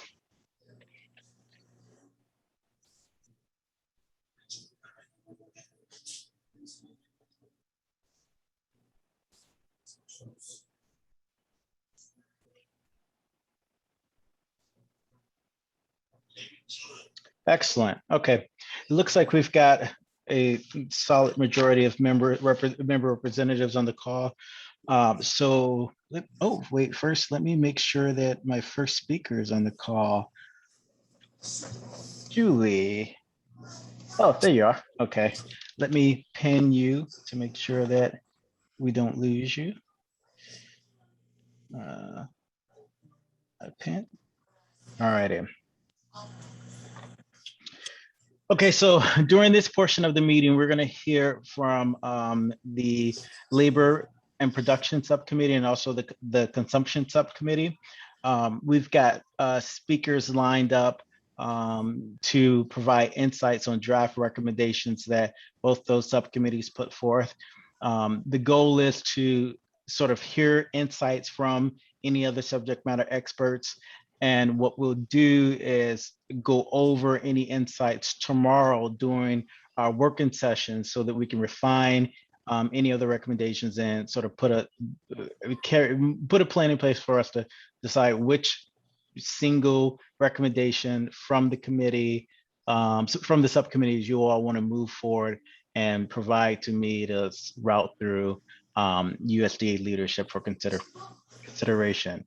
And so with that said, I am going to turn the floor over to Julie, but actually before I do that, I'm going to ask everyone who is not speaking to mute their line. I hear some feedback.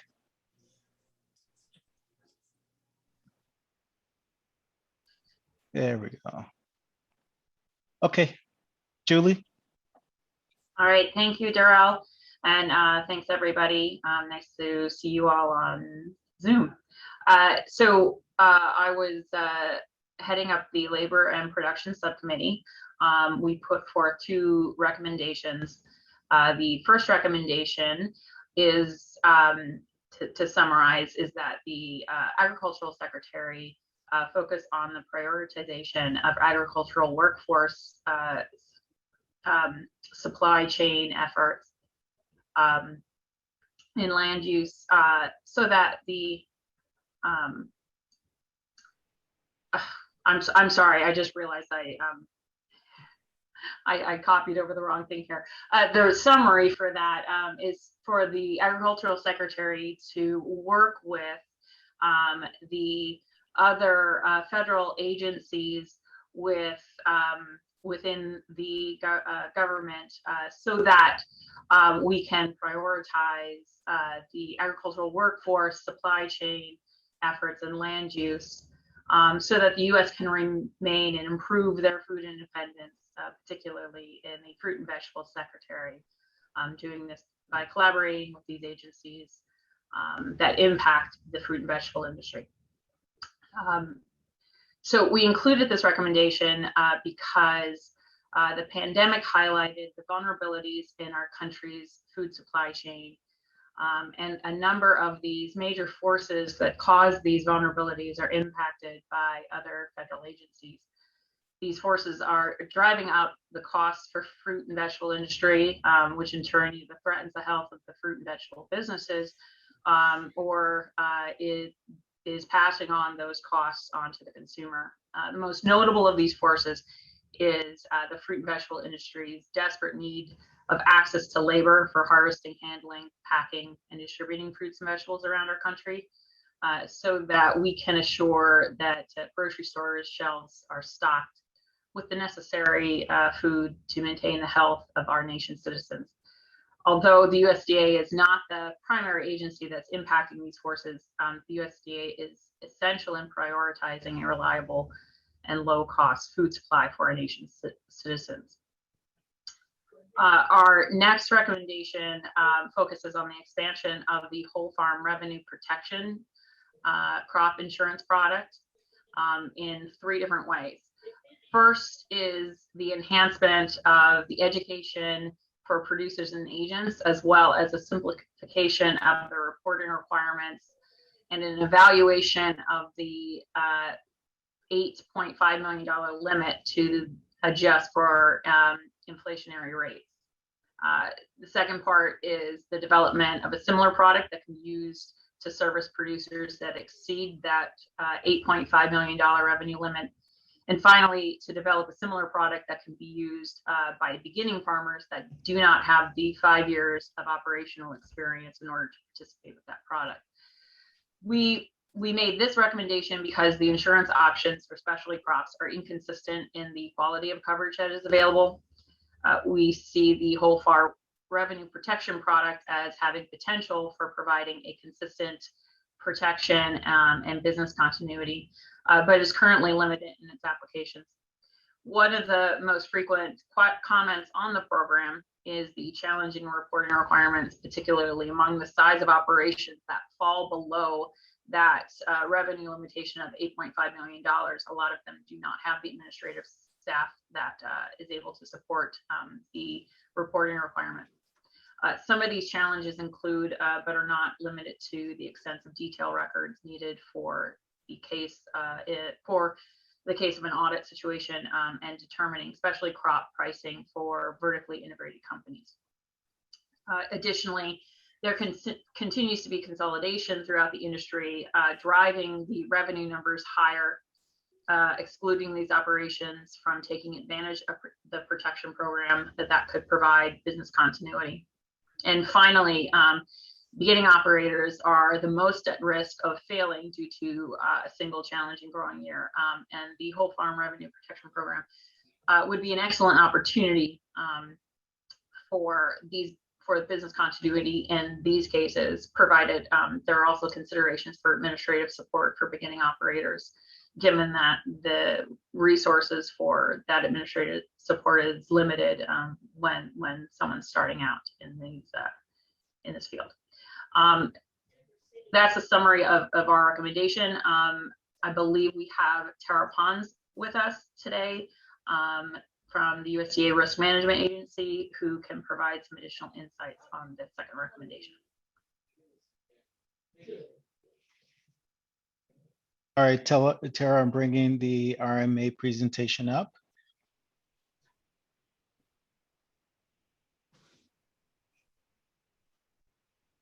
Thank you. Were you going to say something else, Daryl? No, you have the floor. Oh, okay, thank you. So we do have this presentation. It provides a general overview of the Whole Farm Program. It is posted on the Fruit and Vegetable Advisory Committee webpage for those who may want general information about the program. I think you all are pretty familiar enough with the program that I think we'll get right into the discussion of the committee's draft recommendations. Which slide would you like me to advance to? I think it's the last slide.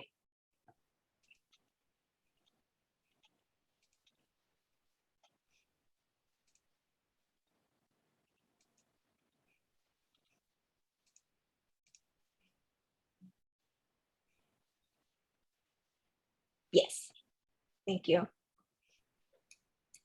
So the first draft recommendation concerns enhancing education efforts. Outreach and education, it has been and it will continue to be a priority of the Risk Management Agency.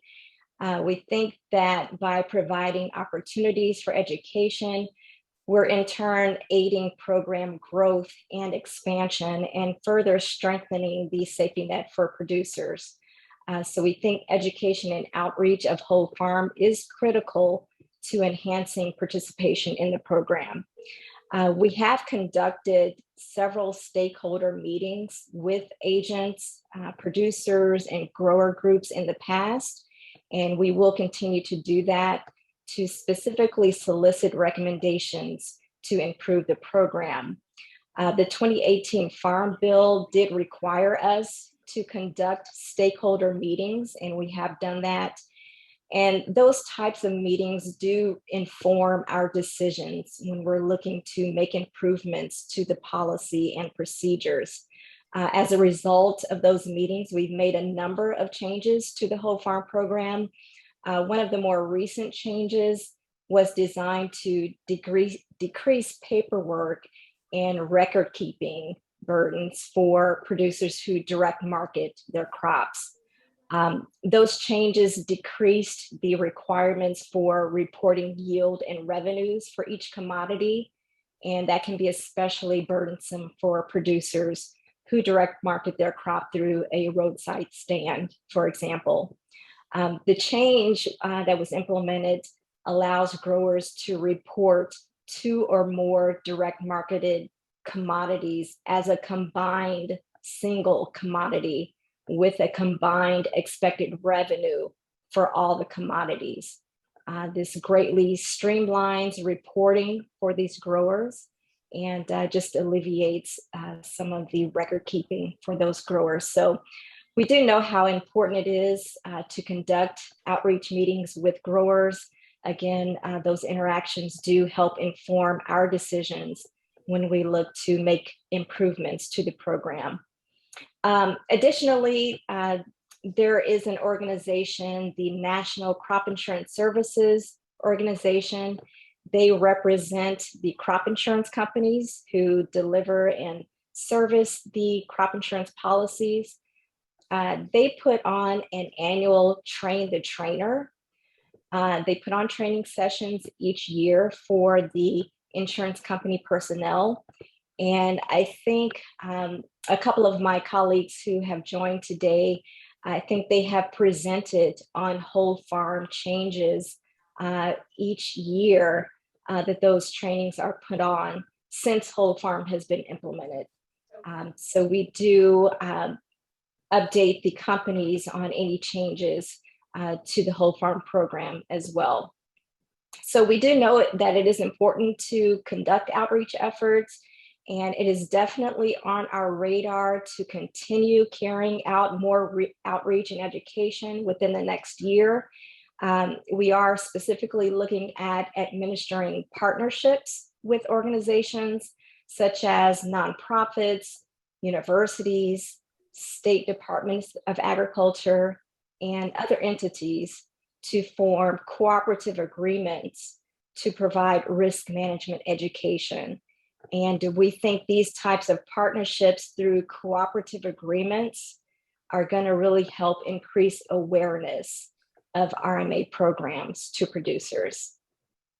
So those are the plans that we have for education and outreach. I don't know if there's any comments or questions pertaining to that at this time.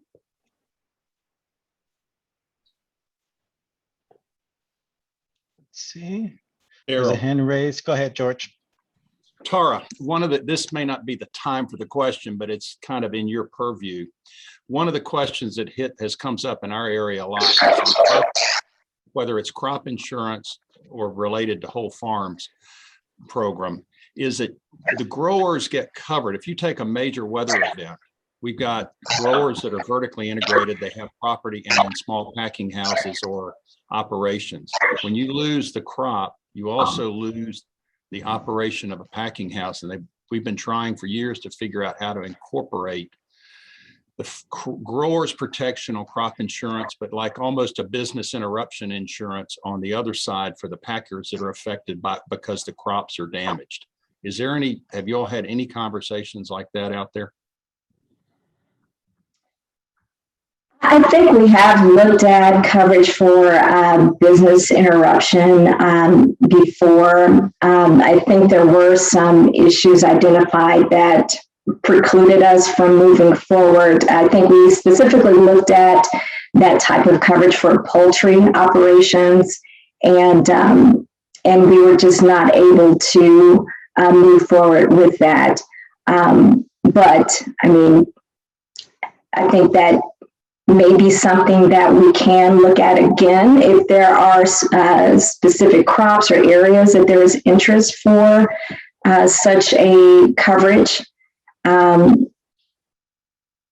if you consider, in our case, in our case, it's citrus. Citrus comes out of the field, goes into a packing house. It's not packed in the field like vegetables. So the effect is you don't want to pay for the packaging and the added retail costs, but on the other hand, there should be some way to help the revenue in a packing house keep their people or keep people operational when you had an event that you also now are covering the grower on. That was the thought, trying to vertically integrate or cover it through the system completely as best you can. And is the coverage going to be for the crop once it enters the packing house? Is that the idea? Well, the idea is if you come into a packing house and you sell into the market, there are two different revenue numbers. One is the revenue that's returned to the grower, but you also have the retail sale of the carton of product. If you could insure the retail sales price, you could include the cost of the packing as well as the return to the grower, rather than just insuring what would be returned to the grower after deducting the retail cost of packaging. Does that make sense? Do you understand what I mean? Yeah, I think so. Create higher, it would create higher insurable numbers, which, you know, you'd have, the RMA would have a higher subsidy in one regard, but I mean, it increases insurance values across the board is all. And it would encompass everything instead of just the crop. Okay. Yeah, I'm not, thank you for that. I'm not sure that I've heard of this particular issue for citrus, but I think that is something we can definitely look at further. Be happy to go through it. It must not have risen high enough. That's all. It's been here for a while. I see. One quick comment, Tara. It seems like there's an additional audio feed that comes through your mic. Maybe are you on phone and laptop, or one or the other? My laptop. Yeah, it seems like your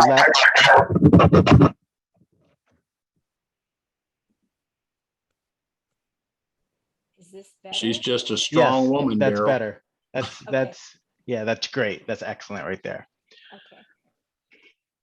Okay, I did see another hand pop up. Was it David Saft, or do you not have that question? Yeah, I was just trying to get clarification from George on his question. So if I understand your question correctly, George, you're looking for a way for the overhead at the processing plant, whether it's from the same company or a third party company, to be covered by the insurance. Is that correct? Yes, something like that, in some method that maybe pulls out packaging, and it just, because if you think about the operations of a business of vegetable farming, or citrus, if you wipe out a crop, you've wiped out the packers as well. And there's not anything out there that goes all the way through vertically integrating operations. Yeah, no, understood. And I don't think it's a problem unique to citrus, George. I think I can say that it certainly happens in berry crops as well. Yeah, I would think so. Sure. It looks like we got two additional questions. First, Julie, and then Kylie. Thanks. I just wanted to comment on that. I think what George, to summarize, it's more the difference of the final cost, the value added cost post handling, as opposed to the wholesale cost. Right now, our business is experiencing this as well, because we're vertically integrated in that sense, and from the whole farm revenue, we are only able to cover the wholesale cost, and we have to back that out and use other methods of coming up with pricing, because our sale cost is that value added post handling, the grading, the selling to then the grocery store or distribution center. And yeah, there's a big price gap between those two things. Right now we're covering just the farm, and that's great. It's if going beyond that, and then covering particularly those packing houses that are only functional for the crop that's being grown in their own field. That's it exactly. And we do whole farms the same way. So right. But we'd like to see the whole package, not a piece of a package. Right, or at least have that as an option. I think right. would be great, because then those who are only focused on the farm, or maybe don't want to add that, just like you can add storage as storage as an endorsement on the certain especially crop products, that packing might be an endorsement on the whole farm. Yep, that'd be great, because we'd be willing to pay more, and that's, I think, the idea. It's going to be higher revenue. And whole farm is based on the percentage of revenue anyway. So if you're just covering a higher number, how you want to ensure that revenue, I think, is really I think that's what's up for debate here. Hey, Kylie, before we jump to your question, do you mind if I give Griffin a chance to jump in? He works with RMA, and it looks like he may have some insights on something that was recently said. Go ahead, Griffin. Yeah, if you don't mind, can you hear me? Yes. Okay, All right. I just want to give a little bit of a technical perspective. This is something that we've been asked to look into in the past. And when we've looked into this, we've determined, along with our legal counsel and other representatives at USDA, that it's really just outside of what we're authorized to do.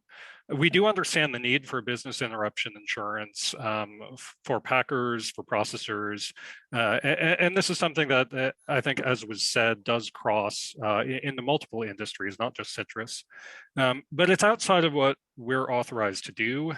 So it's something that we can look at, but we do have very specific limitations within the law and what we're authorized to cover.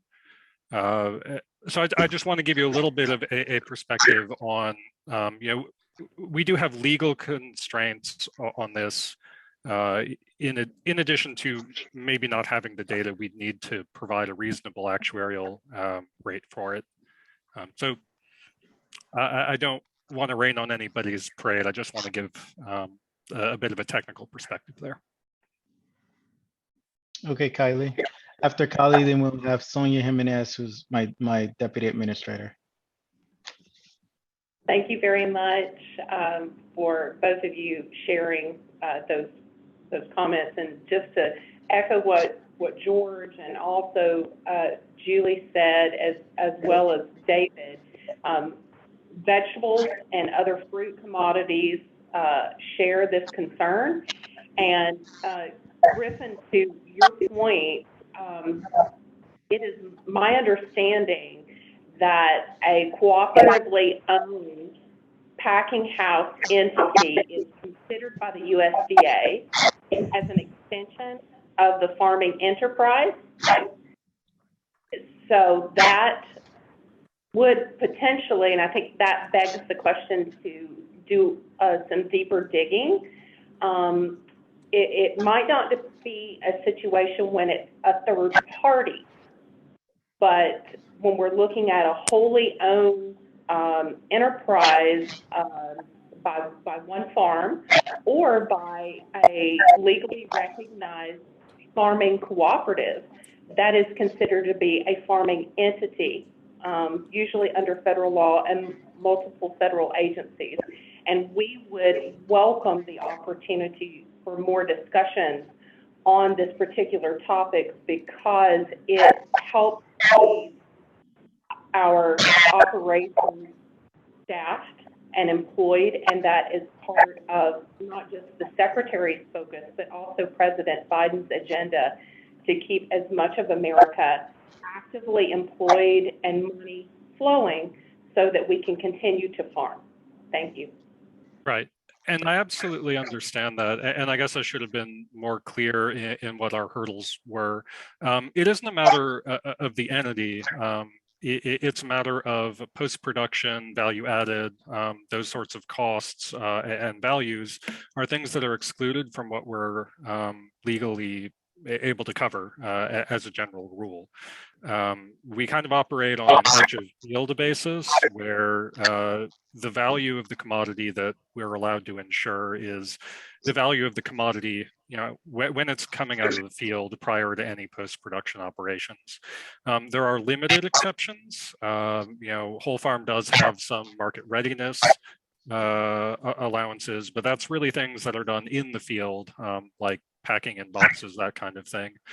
The problem is once you get out of the field, the value of processing is not something that is within our wheelhouse as something that we're allowed to value for insurance purposes. So again, I should have been more clear. It isn't a matter of we can't insure processors or packers or anything as the entity.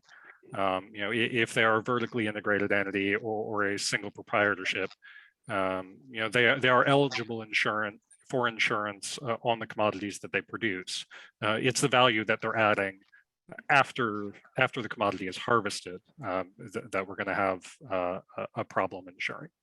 Okay, so we got Sonia Jimenez up, and then I've got 2 additional hands raised. Before Sonia begins to speak, I do want to make sure that we note that there are the 2 other aspects of the recommendation that I think we need to still hit on. And so with that reminder in mind, because we're almost 30 minutes into this session, Sonia, go ahead, and then I'll get to the other speakers. Okay, I'll be very quick. Griffin, thank you so much for providing that information. I think that's very useful to this group. I think what would also be useful to this group is if you can share this OGC decision or call into the law and where exactly in the law states this. So maybe this group and we in AMS would be willing to assist in this as well. We can look at, they can look at whether there are other opportunities somewhere else, or do they need to ask for amendments to this piece of legislation, or what other options do they have? I think having information and being able to see, you know, okay, if we cannot go this way, then it can go this other way would be very useful to this group. So without taking much time, maybe we could just talk later and maybe coordinate some really good information for this group to then take to the industry and decide what they want to do with that. Right. I think that is information that we would be able to provide. Okay, and then it looks like now we just have Brett Erickson. Yo, can you hear me? Yes. All right. Good afternoon, everyone. A question. I'm not sure that this, I think this would be the right place to stick this in. I just want to make sure that it hit our agenda and that we've got some RMA folks here. You know, I'd like to maybe ask the production subcommittee to consider incorporating some remarks into their recommendations on asking the secretary to move along and expedite the WIP payments. I believe that was pushed or that was signed at the end of September. And what I've heard from some of my friends and colleagues in DC is that it's moving pretty slow, and they're hearing that the payments may not be coming out until summer of 2022. And I can tell you from Texas's perspective, you know, for fruit and vegetable producers, obviously there's not a lot of insurance programs available for us, really not any at all. And for especially crop stuff. And we had a historic freeze here this last year. We also had a hurricane, and you've also got folks out in California, Pacific Northwest with wildfires, and parts of Carolinas and Virginia impacted by hurricanes in the last couple of years. So maybe a note to ask USDA to expedite the rollout of those funds for producers. Okay, thanks, Brett. Did anyone from RMA have any comments on that? Tara, I had to mute your mic because of the feed. You're off mute now. Go ahead. Yeah, now the WIP program that does not fall under the purview of crop insurance, that it's not a program that we do administer, so I don't know how much input I can provide on expediting those payments. Okay, well, it may be more directed for the committee to take into consideration to add that.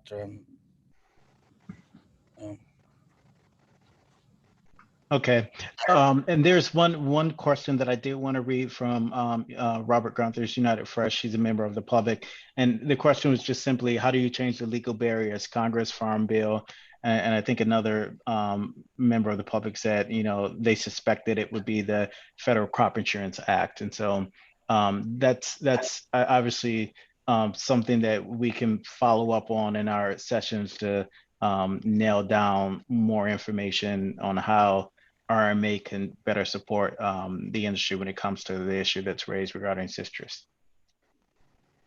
Did you have any immediate response, any immediate comments, Tara, or anyone from RMA on the question of how do you change the legal barriers? It looks like you're muted, Tara. Or it was just very quiet. Now okay, try it now. Okay, can you hear me? There you go. Yeah. Okay. Yeah, I think whoever provided the comment was correct. The Federal Crop Insurance Act does provide the foundation of the legal provisions that we do operate within.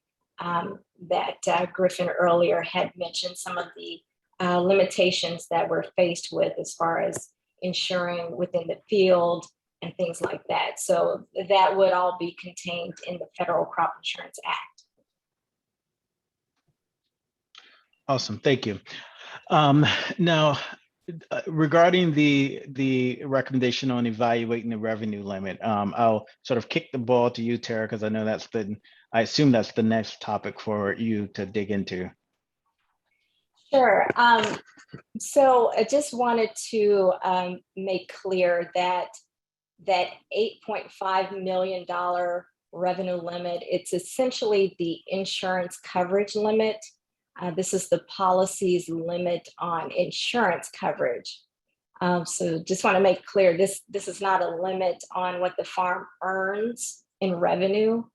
So that's the limit that the policy provides for insurance coverage. So just wanted to make that clear. So for example, this would be like a $17 million farm that has a 50% coverage level. And that $8.5 million limit, it has been in place since the whole farm program has been implemented. At the time, it seemed like the responsible position to take.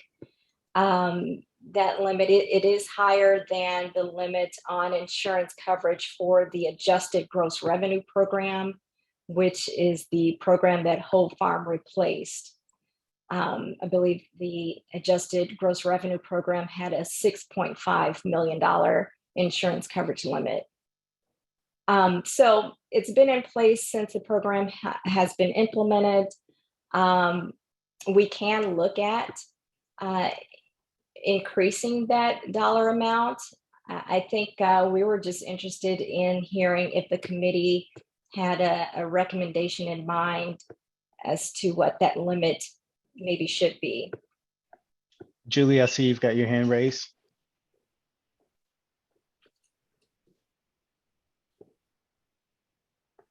Are you muted? I think you're muted, Julie. Yep. Sorry, I hit the right hand down. Anyway, so as far as to answer the direct question about the recommended revenue limit, we did not have a recommendation per se, but the biggest concern here is that with the consolidation in the industry and with inflationary rates, that 8.5 million is going to be a hindrance in terms of participation into this program. Yes, that covers 17 million for 50%, but there are, again, with the consolidation, that continues to grow and grow in terms of what that revenue would be. And so you're going to lose participation in this program. It's not a viable option, particularly for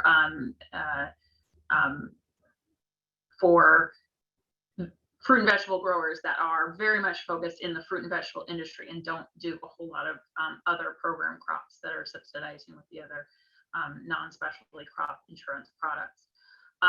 So I think our recommendation is that we need to look into what an appropriate limit would be, how to continue to adjust that with inflationary rates on a continuing basis.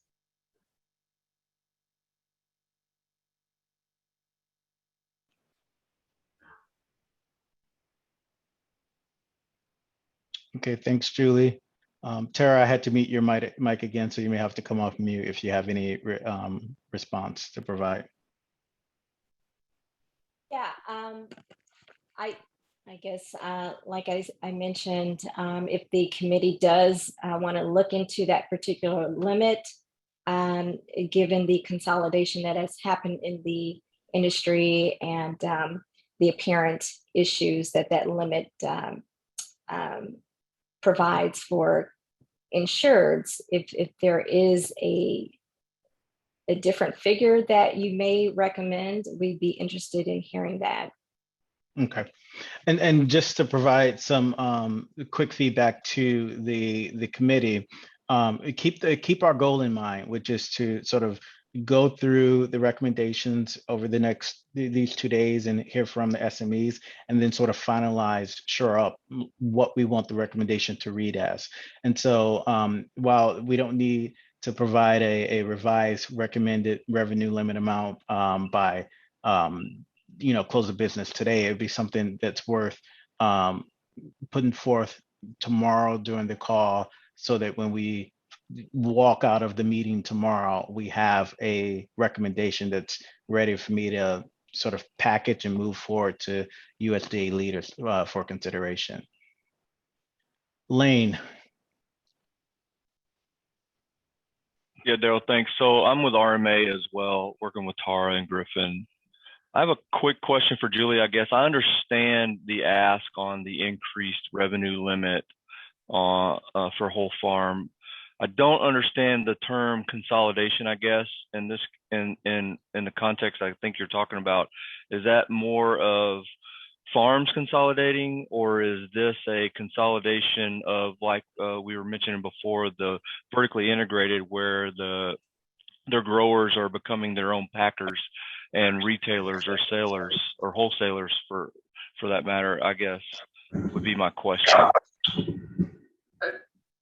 So just to answer that, I think that's a really complicated answer because it's kind of all of the above. There's consolidation in the grocery store industry. There's consolidation in the distribution system. There's just consolidation across everything. People are being asked to do more for everybody else. And you just look at I'm a little myopic, and then I'm looking from the Northeast perspective, but within the Northeast, you have a lot of, family farms that are not, there's no succession planning. And so what's happening is the farms that have succession planning are then consolidating those farms, expanding their farmland, taking these other families and employing those farmers under their one umbrella. So you have a lot of these expansions in those regard, just from the farming perspective. But yes, you also have this vertical integration expansion. You're taking in more, direct store deliveries in terms of grocery store. I think there's lots of different changes that are going on in the industry, and certainly things that are moving faster now with the pandemic and everything. Just kind of highlighting some of these gaps throughout the whole industry. But to wrap that all back, I think we're specifically looking at the consolidation just from a farming perspective. You just have to get bigger in order to, you have to match your customers' growth. If you want to retain those customers, you need to then match their growth, which means you need to expand your operation as well. And that's just, so as the entire industry, as the entire food industry moves, so does the farmer have to move and get larger. So sorry, that was a really long-winded answer. No, thank you for that. It helps me understand the ask a little bit better. And one other quick comment on my end. We are 20 minutes away from shifting to the next session. And so I want to make sure that we give opportunity to discuss that third item, which is developing a product that's similar to WFRP. Tara, I also had to mute you again, so you can come off mute and sort of take the lead on leading that discussion. Sure. So with that particular recommendation, I think that for beginning farmers to be eligible for the whole farm program, they can qualify for the program with less than 5 years of historic farm tax records. They can qualify with 3 years of tax records and 4 years of operating experience. So I'm not sure if that addresses this question, or if maybe we misunderstood this particular recommendation, but currently the program does allow for beginning farmers to qualify for coverage with fewer than the 5 years of tax records.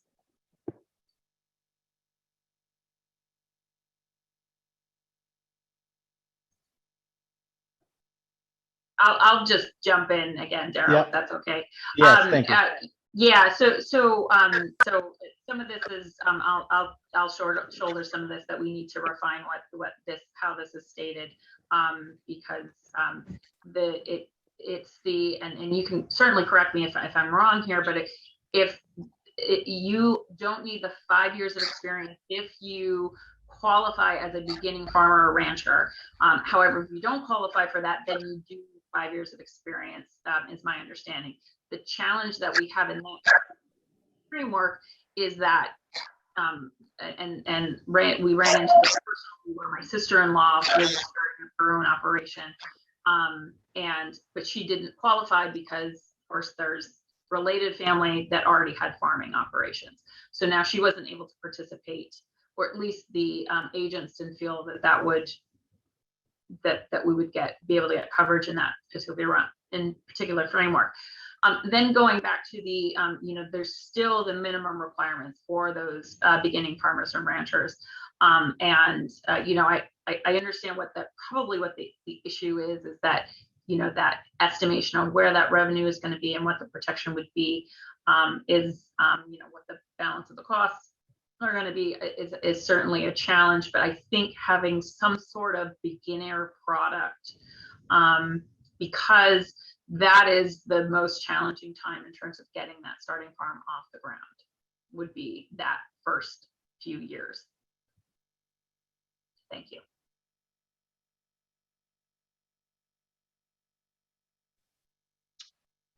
Excellent. We covered a lot during this session. Is there anything that we missed?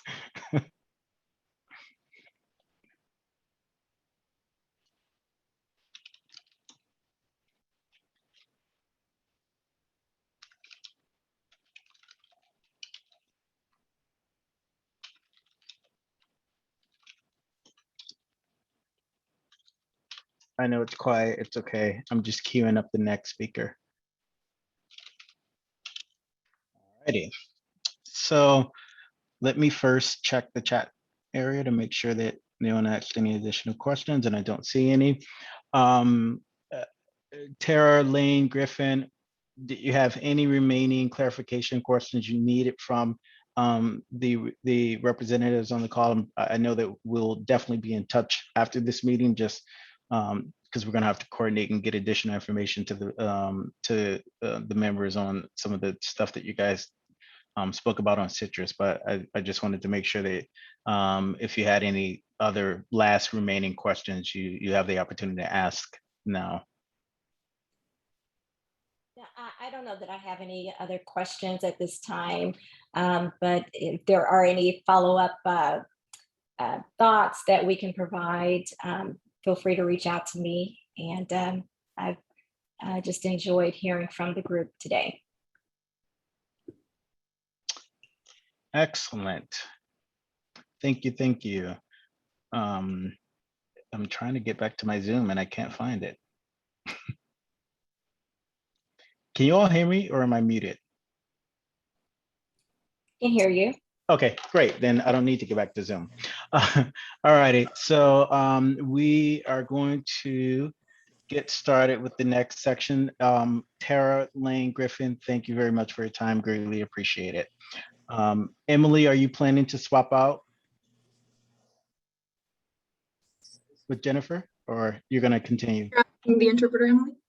Yes. Sorry. Yeah, we will be switching out at the end of the hour. Okay, excellent. All righty. Give me a second while I queue up my. Oh, wait, am I working ahead of schedule? Let me make sure. No, right to the American Grown. All righty.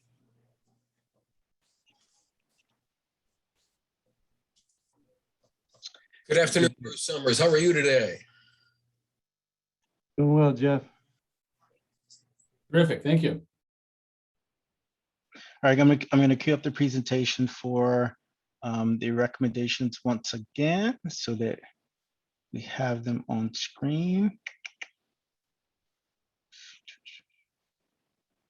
Alrighty.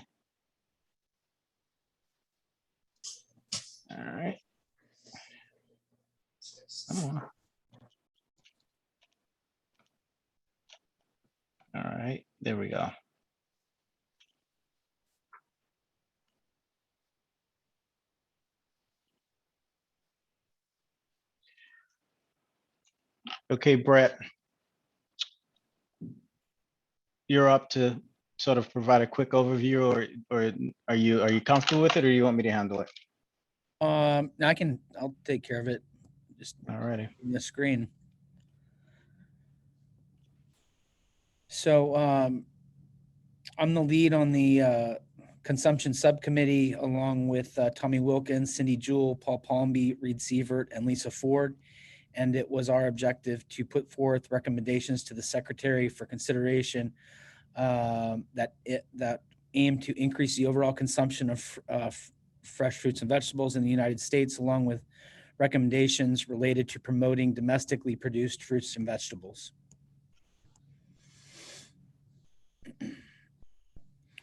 So we came up with 3 recommendations, and really 3 and 4 could probably be consolidated into one.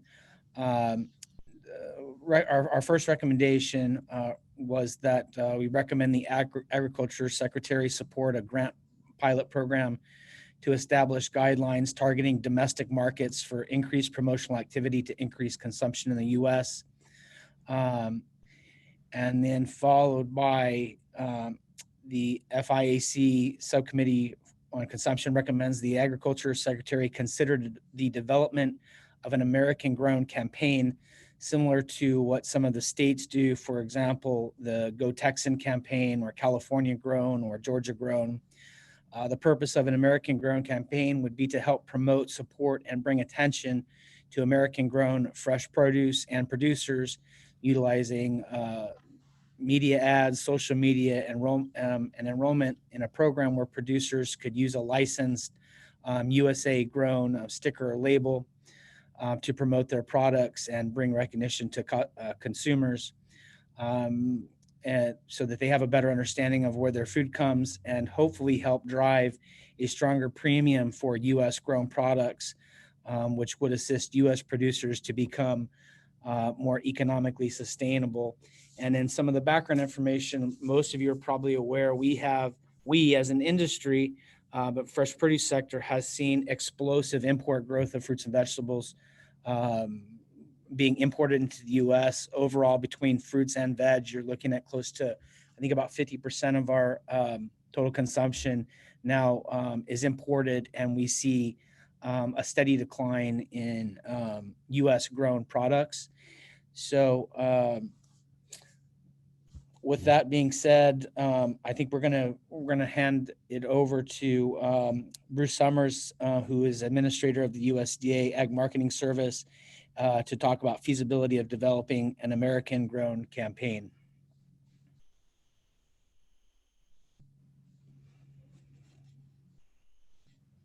Well, hello, Brett. How you doing today? Good to see Good, you. Bruce. Good, Bruce. I'm working on my Santa Claus look here. I got some gigs coming up. Yeah, you look like you could star in a movie, Brett. Thank you. You must have fallen off a roof lately. So good afternoon, everybody. I appreciate the opportunity to join you. Assume everybody can hear me all right there. My screen is popping up different views here, but yes, okay. All right, cool. That's good. So appreciate the work y'all have been doing on this. Appreciate the work that the whole committee is doing. We really respect and need your work on these important issues for the fruit and vegetable industry.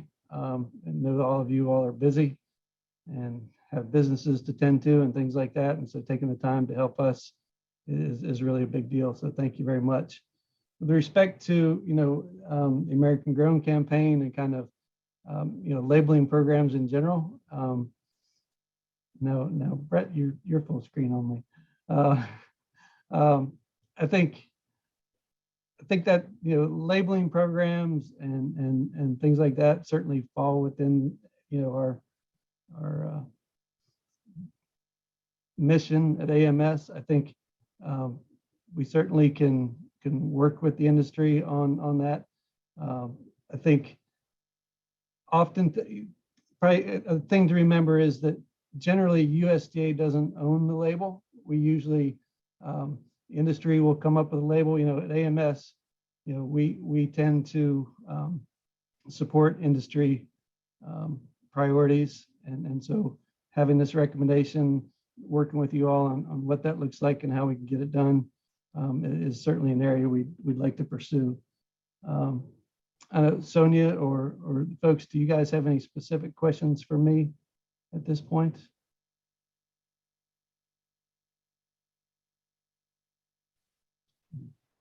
Let's see if we can open the list of attendees and see if we have anyone. Oh, great. Our privacy screen popped off. There we go. All right, let's see if we have any hands raised. We don't, and nothing in the chat. Brett, was there anything specific that you wanted to, oh wait, there's, one second. Brett, was there anything specific that you wanted to sort of connect with Bruce on here with regards to American Grown?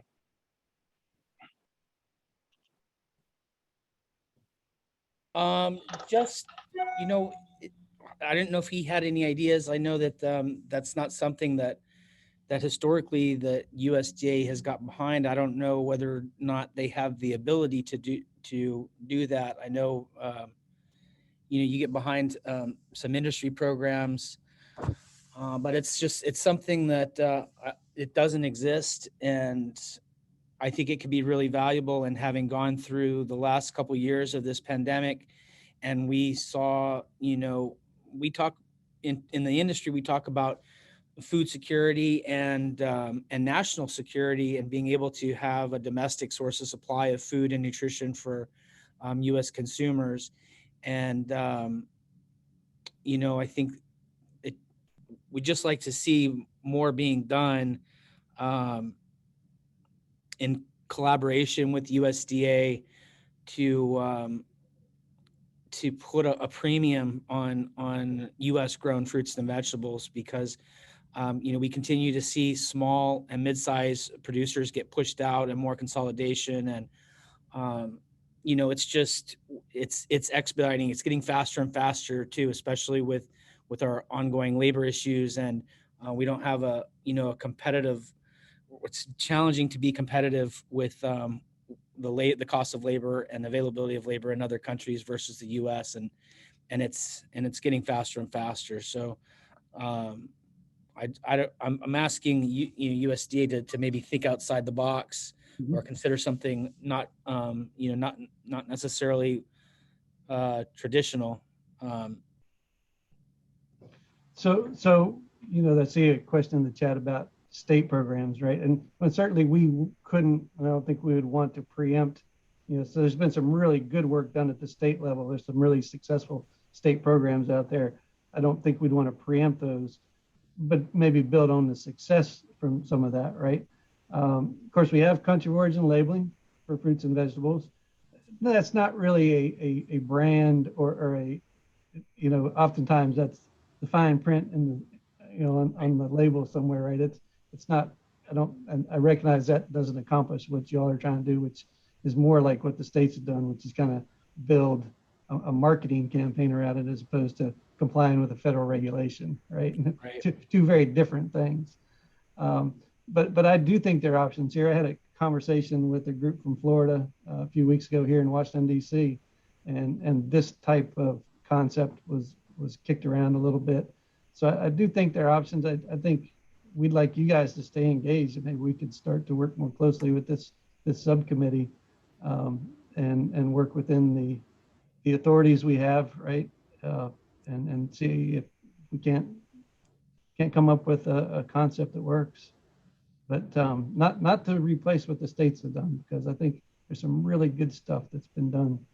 In the state where I live in Virginia, for example, everybody I think pretty well recognizes that Virginian, there's a big check mark, and that kind of signifies it's locally grown. So I think it's an important topic for sure.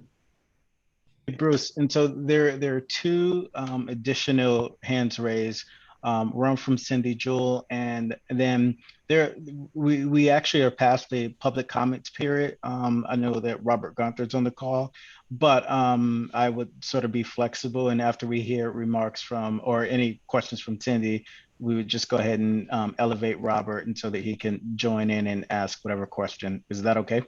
Absolutely. Yeah. Okay. All right, go ahead, Cindy.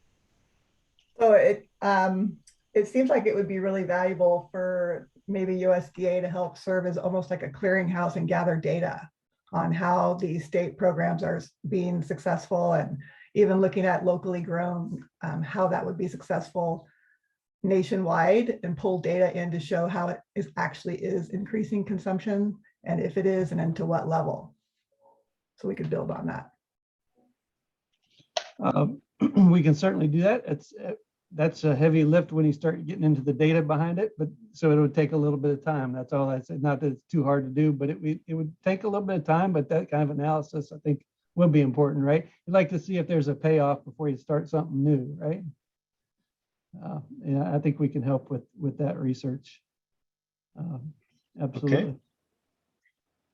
Okay. Great. We've elevated Robert. Robert, are you on the call? Yeah, thank you. Oh, Robert. Hello, guys. Hi. Thanks for having this discussion.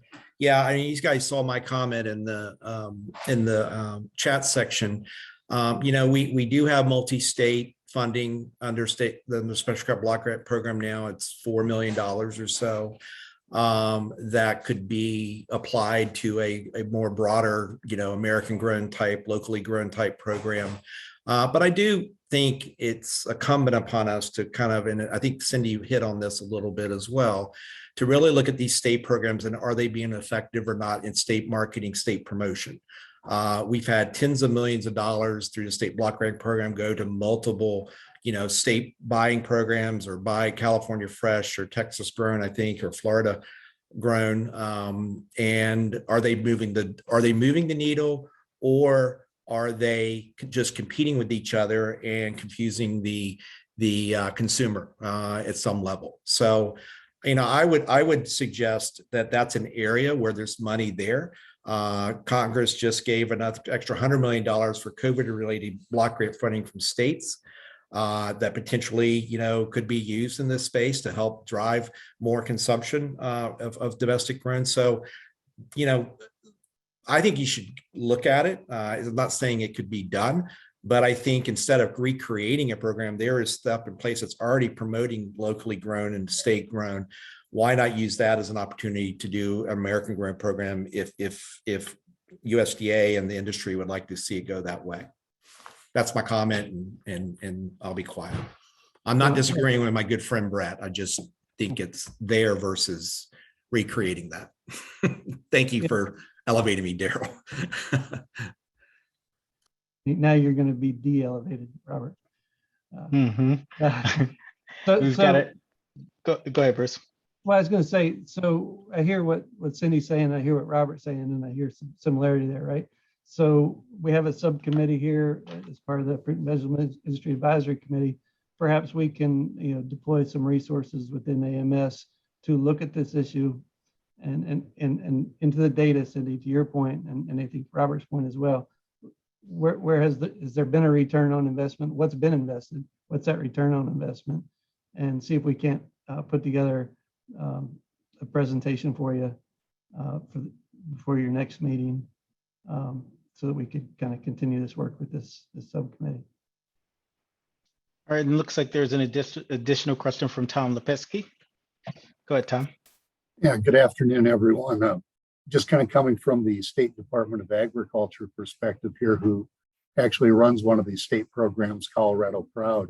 Really glad that this discussion is taking place. And, you know, I think, you know, there's some big questions around this. We've always looked at it from, you know, using consumer research to back up the things that we're doing, of the fact that consumers want to buy locally, that we know consumers want to know which products are from their states, and that identifier really helps. And we're seeing good results from those programs. And I think, you know, Colorado or other states that we work with through the national, all the different state organizations, we'd be happy to share any results or program updates with the committee at any time. But the other question that was kind of coming to my mind here is there a role for any of the you know, research and promotion boards that operate on a national level in terms of their ability to kind of more promote U.S. without getting into that debate around increasing consumption versus promoting origin. So I just put that out there because I know some of those, research and promotion boards around beef, potatoes, watermelons, and others. I don't know if this can kind of fit into their purview or not, but wanted to raise that question. Yeah, that's a good question, Tom. And it varies from research and promotion program to research and promotion program. Part of it is priorities. Other things is whether or not, we have sometimes to balance the assessments that are collected between imports and domestically produced.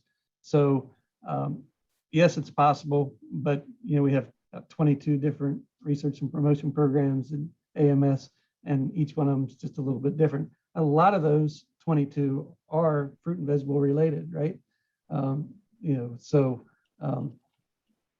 There are a lot of resources within those RMP programs, but it's definitely something that I think Sonia will kick me if I'm wrong here virtually, but I believe they do have that authority. It's kind of a matter of, does it match up with the board's priorities, right? The board makes the spending decisions, not USDA, and balancing that with their obligation to also represent the import folks that are also assessed and participate. But Sonia, you can probably be much more technically accurate than I can on that. Well, there's a couple things here, and actually this is a conversation that I kind of enjoy.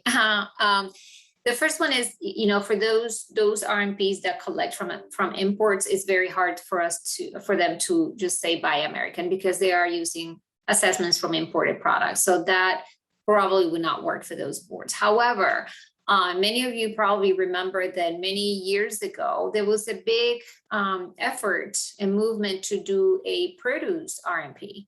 That would include, all produce in the United States. And if I remember correctly, the effort was to just do US produce, not just, imported. If something like that was to happen, you can definitely do something like this, where you promote American agriculture. An American product. So I remember there was a lot of discussion. I worked on it a little bit back in the days, and there was a lot that was done at that time for a program like that. But also there was a lot of what ifs and people, how we're going to really sit people on the boards and the assessments, how are we going to be doing it? So the devil's in the detail, right? But that might be something that the industry wants to take a look at again and decide if they want something like that. Is that helpful? Yes.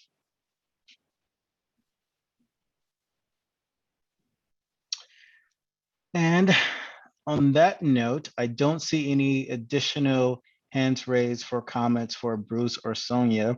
And so I think we can shift to the remaining part of this recommendation. Was there any remaining comments from you, Bruce, before I do that? So I think looking at the chat, I see there's some questions about local fruits and vegetables and getting more food into schools and things like that, more fresh produce. So I think you'll see under this administration, there is going to be a priority placed on fresh, in particular, also local.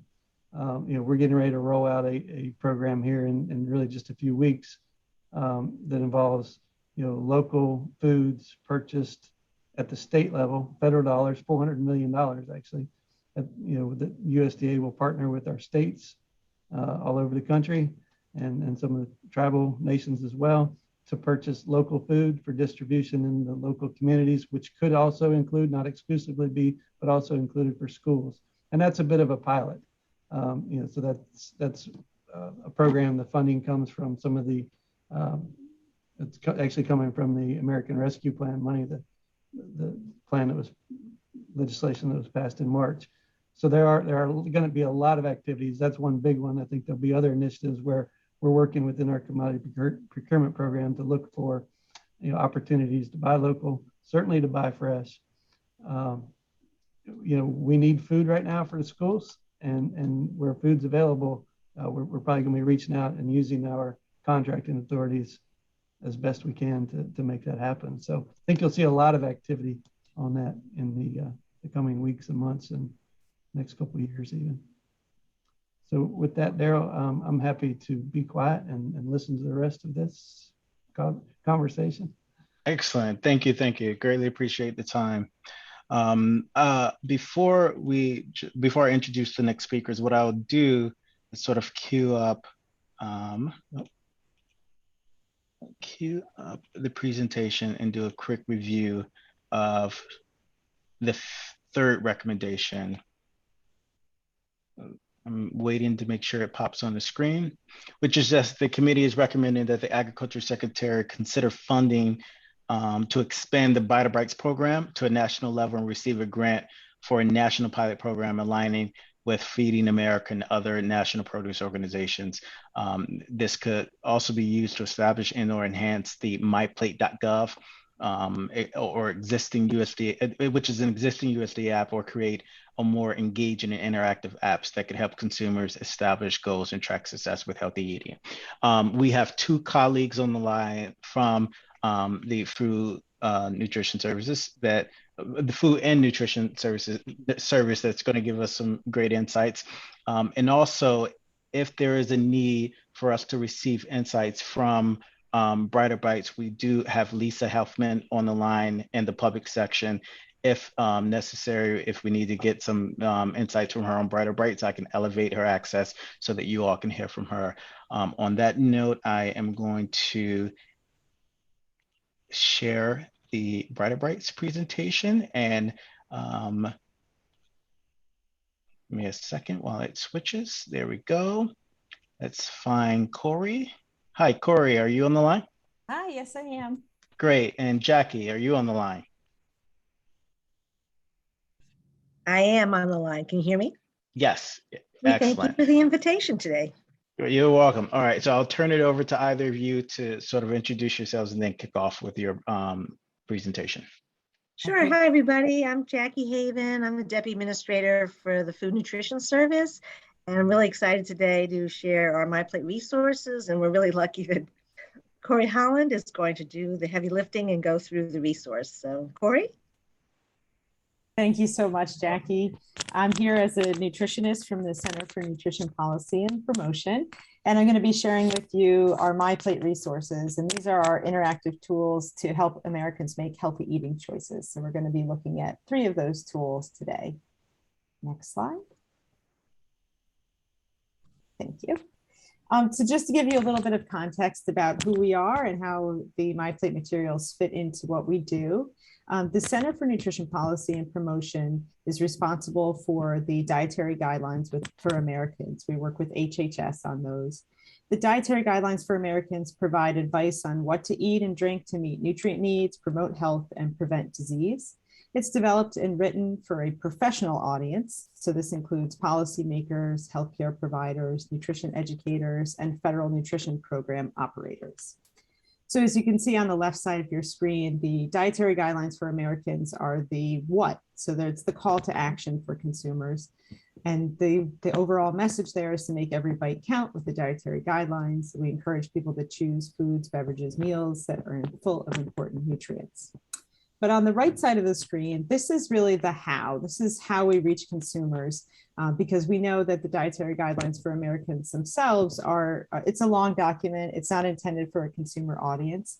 And so where MyPlate fits in is we take those key messages and create tools and other resources that consumers can use to make changes. So the goal is to provide inspiration and simple ideas that they can incorporate into their busy lives.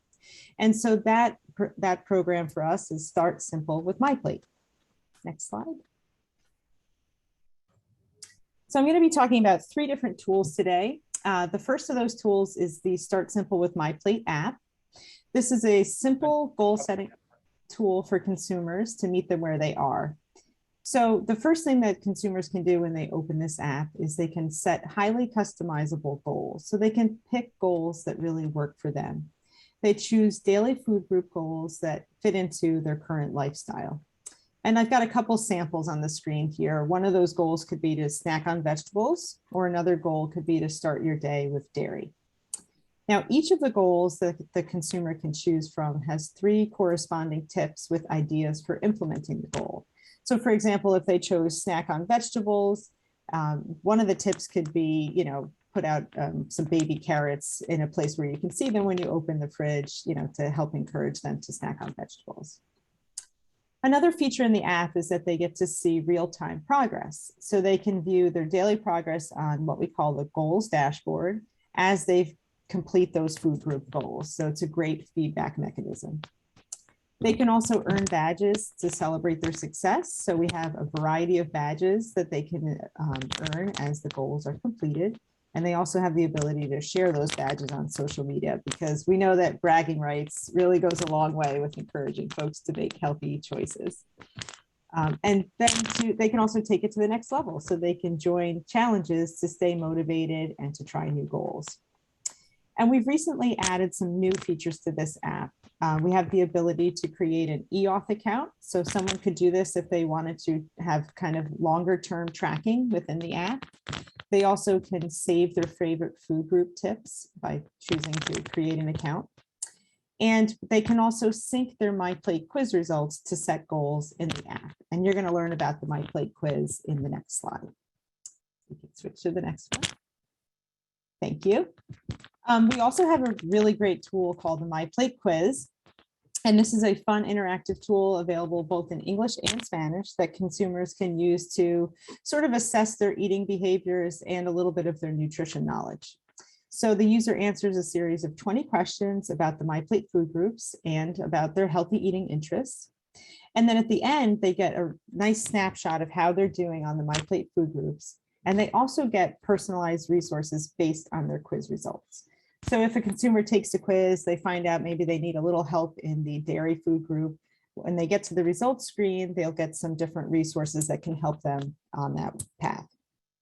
And they can also download a PDF of the results so that they can track their progress over time. Next slide. Thank you. And then the third tool that I'm going to talk about today is brand new, and this is called the Shop Simple with MyPlate tool. So Shop Simple with MyPlate is a web app, which means that you can use it on any device that you need, but it is optimized for a mobile phone. And it's really a way to help Americans save money while shopping for healthy food choices. And we do this in two different ways. First, they can find SNAP savings in their area. So they can enter their zip code to find cost saving opportunities in their local area. And that can include stores that accept SNAP EBT, some different rewards programs that are offered, as well as farmers markets. And then the other way that they can help save money when they're shopping for food is by browsing through our budget-friendly foods that we've selected. So we have suggestions from each of the food groups. There's 5 in each food group, so that's a total of 25 foods. And for each one of those foods, they have the ability to get purchasing and storage tips, servings ideas, recipes, and also nutrition information. Next slide. And so lastly, I just wanted to close with some different usage data on the 3 tools that we mentioned. So first, the Start Simple with MyPlate app was launched on December 29th, 2020, came out with the dietary guidelines for Americans. And we've had over 203,000 total app installations since launch. We also launched the MyPlate quiz around the same time. And the quiz has been this is a big deal for us. The quiz has been taken over 840,000 times. So that's big. And then lastly, our Shop Simple with MyPlate tool is really brand new. We only launched it at the beginning of October, and we already have 121,359 page views and over 9,000 total users. So this just gives you an idea of the reach of our tools and how we're getting the word out to consumers. And with that, I will turn it over to Jackie for closing. Thanks so much, Corey. Hope you all enjoyed a quick tour of our tools and information found on myplate.gov. As Corey mentioned in the very beginning, we take the dietary guidelines, our scientific document, and then our mission is to help Americans make healthier food choices. So between the Start Simple app, the MyPlate quiz, and the new Shop Simple with MyPlate tool, we are certainly meeting consumer needs. Just wanted to say we did do some consumer research. We did talk to consumers as well as educators to see what they may like and use, which helps direct our development. And also we are going to continue to update these tools. As Corey mentioned, these are new and we continue to develop them and add other foods. Corey mentioned there are 25 foods, we're going to, add more and add more resources as we can over the coming months and years. So anyway, those are the tools. And if you have any questions for us, we are happy to answer them. And thank you all for your attention.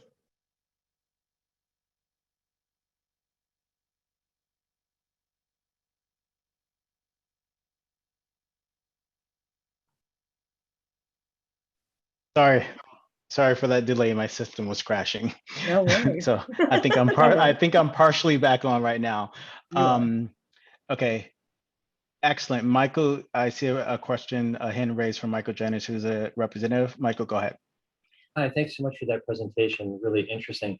And recognizing it's still sort of a year plus into this, I'm just curious as sort of how you measure it and how those measurements stack up within the app industry. That's something that I'm not very aware of. So just any high level comments on measurement and how they're stacking up from a high level? That's a great question. So we have a vendor that we work with that helps us understand industry standards. And so, again, we're just starting. So we were collecting, as Corey mentioned, folks that have taken the quiz or folks that are using the website and those types of things. But we hope to do more with that because that's the big question, right? Are we really hitting the mark? So hopefully more to come on evaluation. Okay, and it looks like Cindy. Go ahead. I think the numbers that you just showed for the Shop Simple portion of the app definitely tells a bigger story about the fact that it's action oriented, which is one of the reasons why we were so interested in what Brighter Bites is doing, because it's all about being action oriented and it's a closed loop. Whereas they're working with folks that are food insecure, they're linking their industry to farmers, to retailers, and the consumer. And then on their app, they're showing that consumer how to use that food they got that day from that farmer or that retail grocery store. So it definitely needs to be an action-oriented type application. Thanks, and we agree, and we think that we are, starting down that road by really offering the participants information, right at their fingertips that they can put into action that day for their family.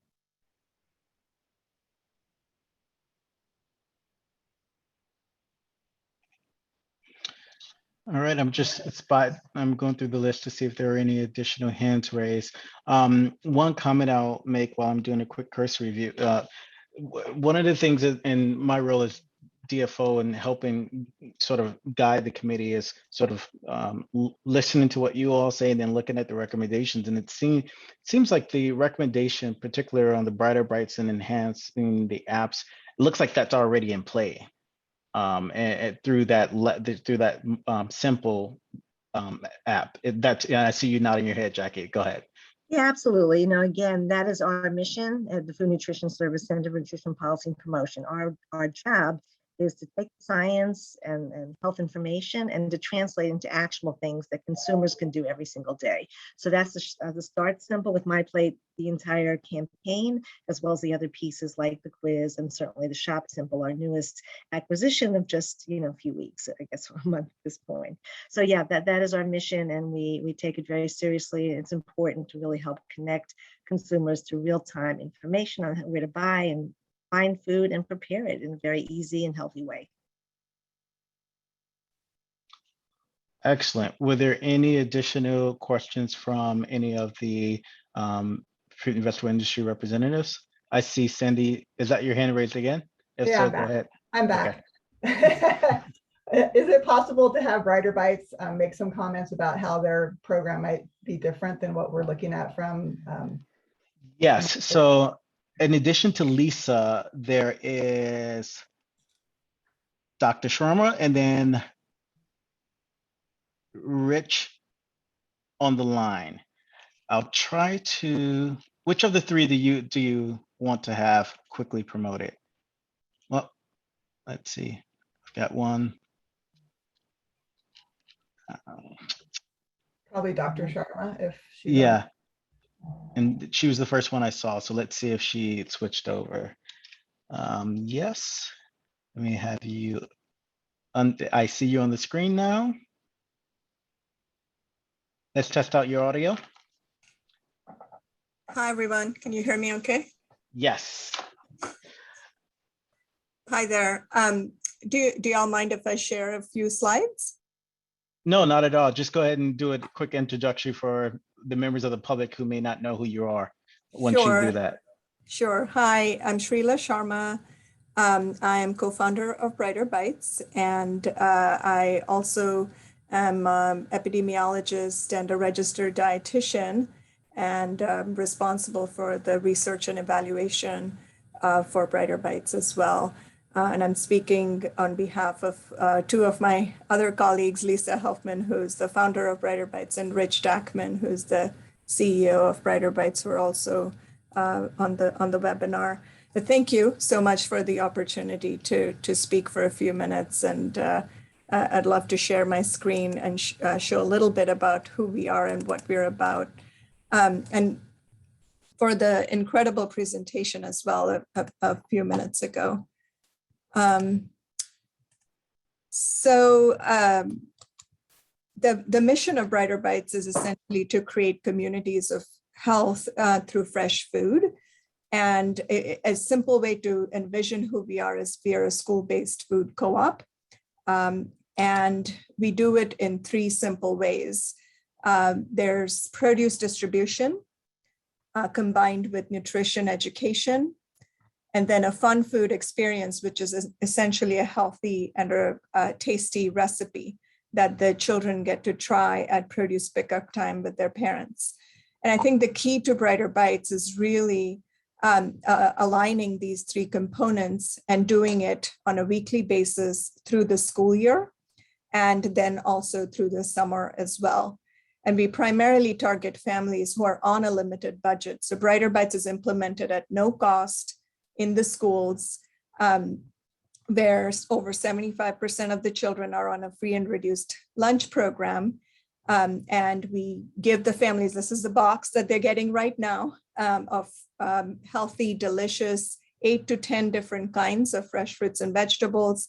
And we combine that with evidence-based nutrition education. CATCH is an evidence-based program that uses a train the trainer model to essentially elevate the school environment in regards to creating healthy habits for children in the school, and then connecting it to home. And then, of course, they get to try what's in the bag at the fun food experience.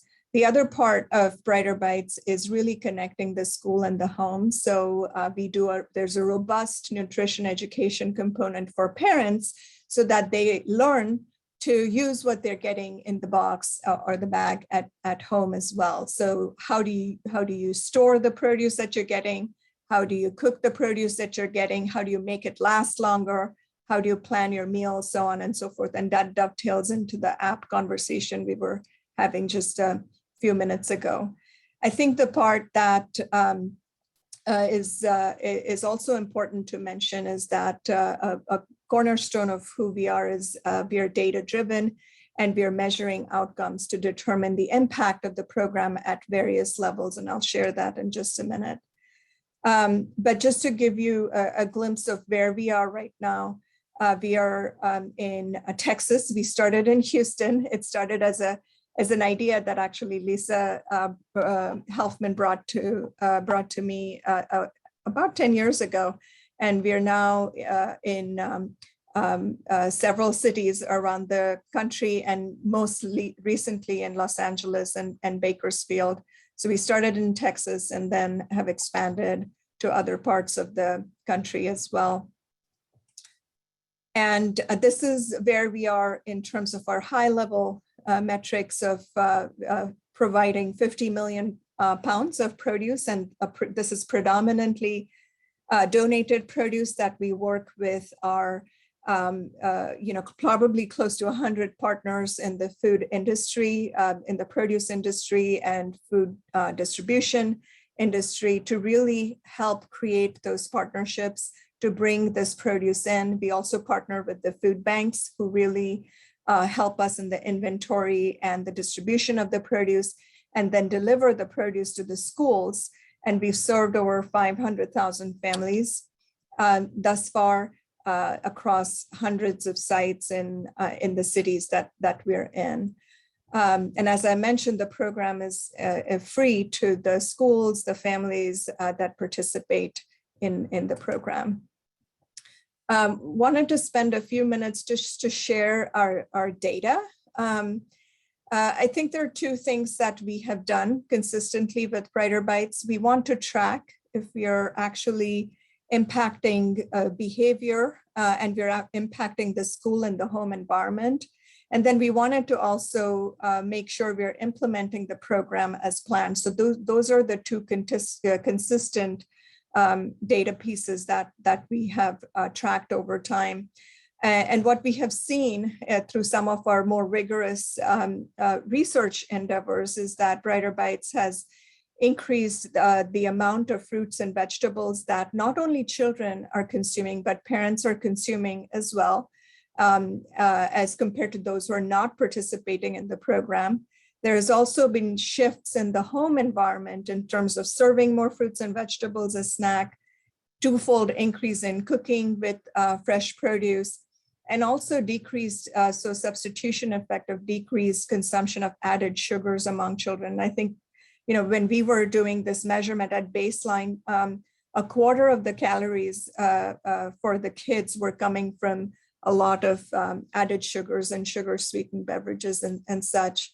And then we followed these families, for 2 years after the program ended. And I think it's important to mention this because with Brighter Bites, what we are trying to do is really create a demand for fresh fruits and vegetables in communities where there probably isn't that much of a demand.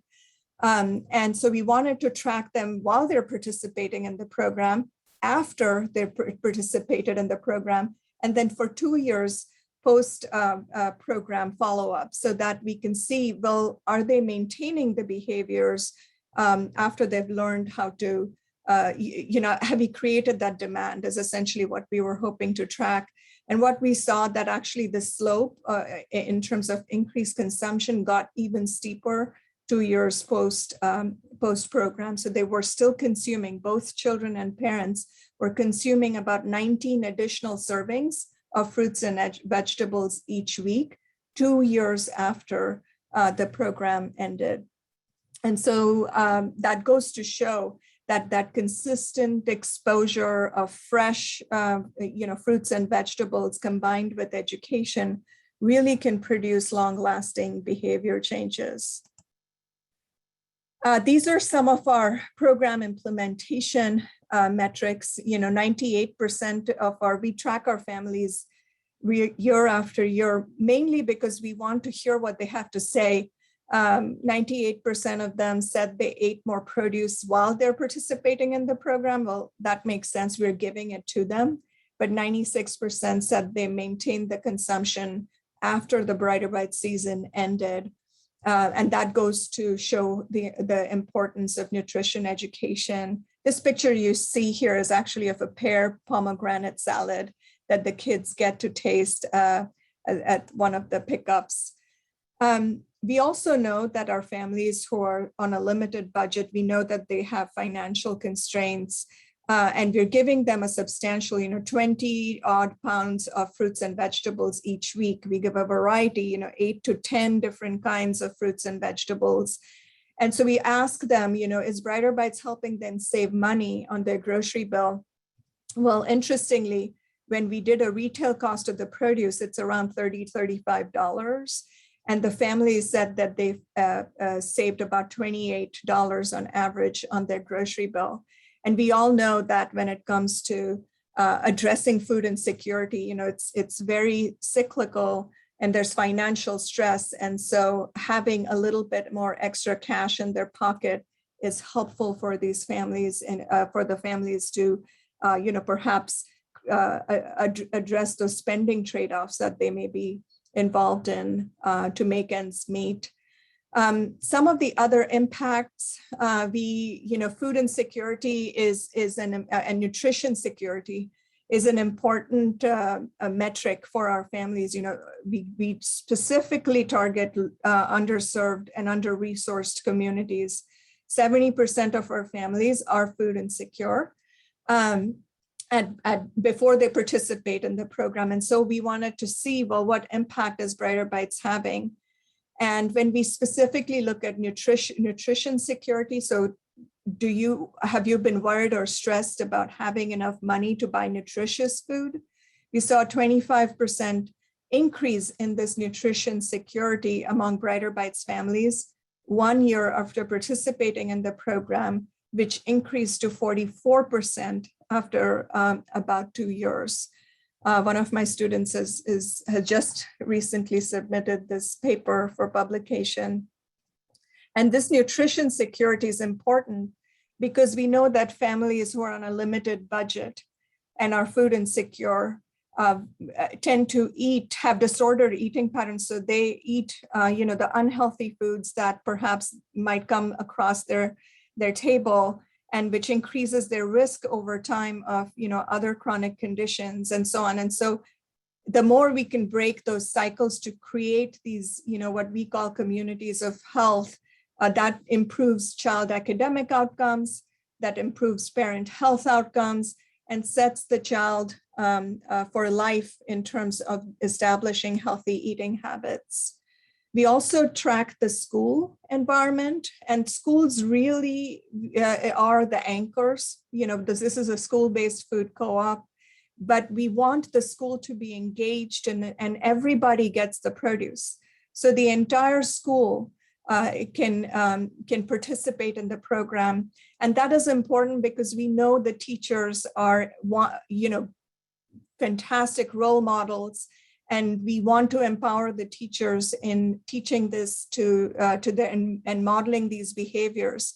And so 84% of the teachers report that Brighter Bites produce distribution influence their own intake of fruits and vegetables. And that is important for us to understand the power that teachers can have, and if they're provided the tools on how they can impact their own behaviors as well as those of their children. They're the ones who are doing the nutrition education for their kids. So we need them to speak the same language when it comes to the fruits and vegetables and healthy eating behaviors.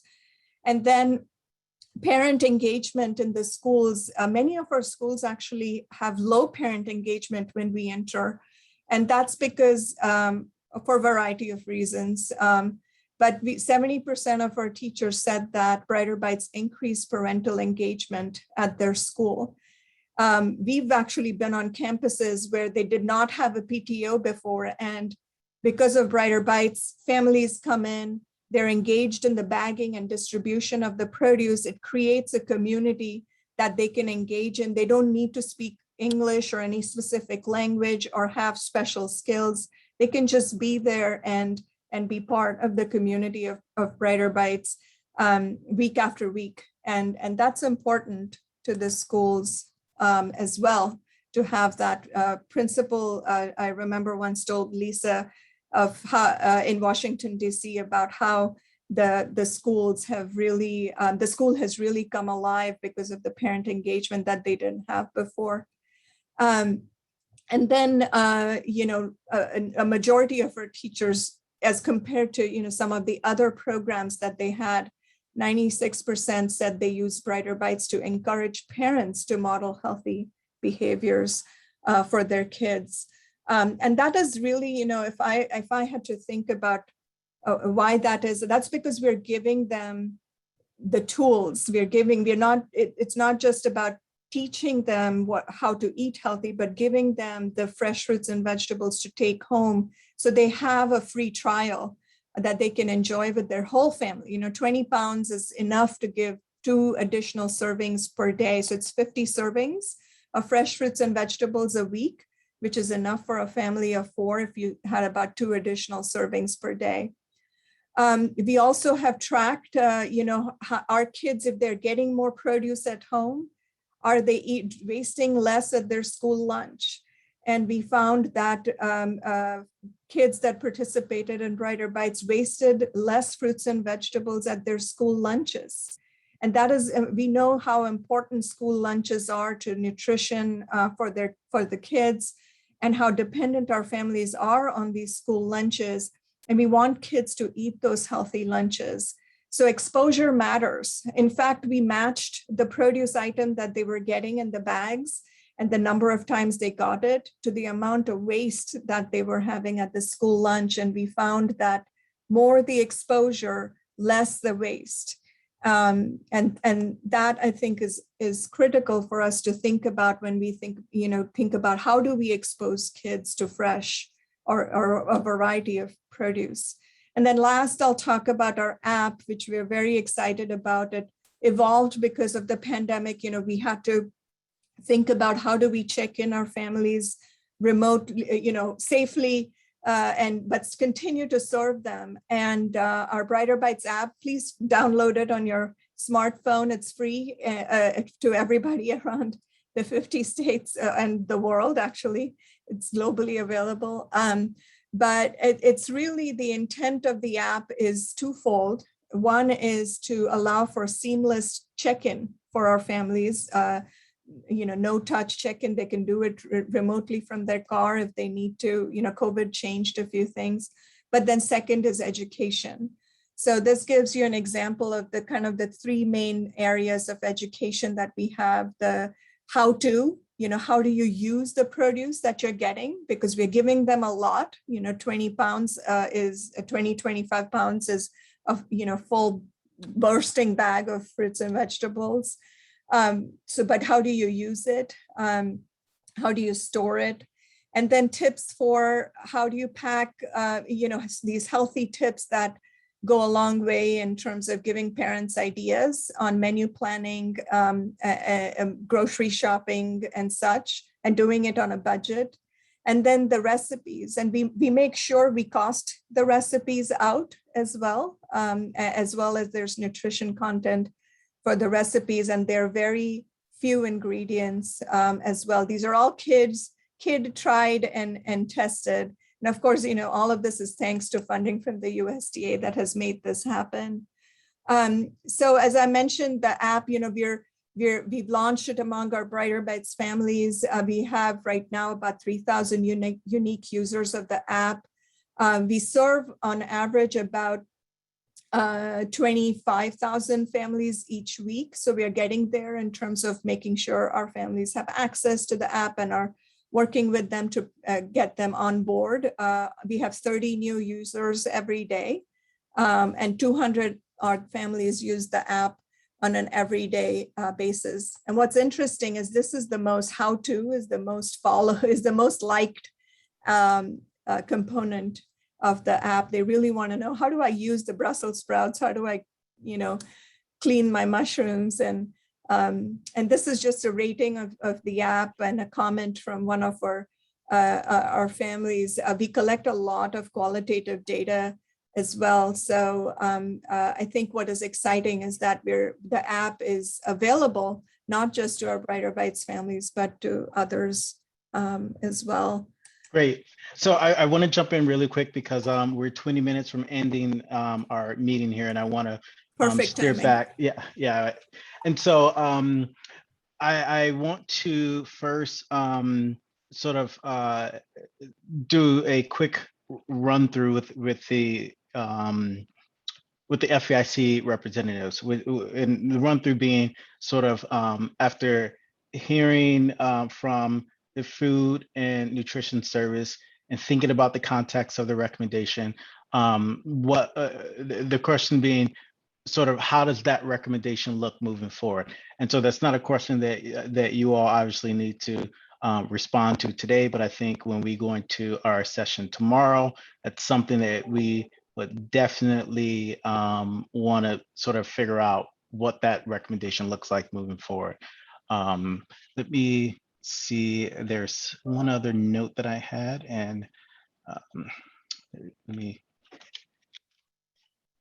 make it. All right, switch that out.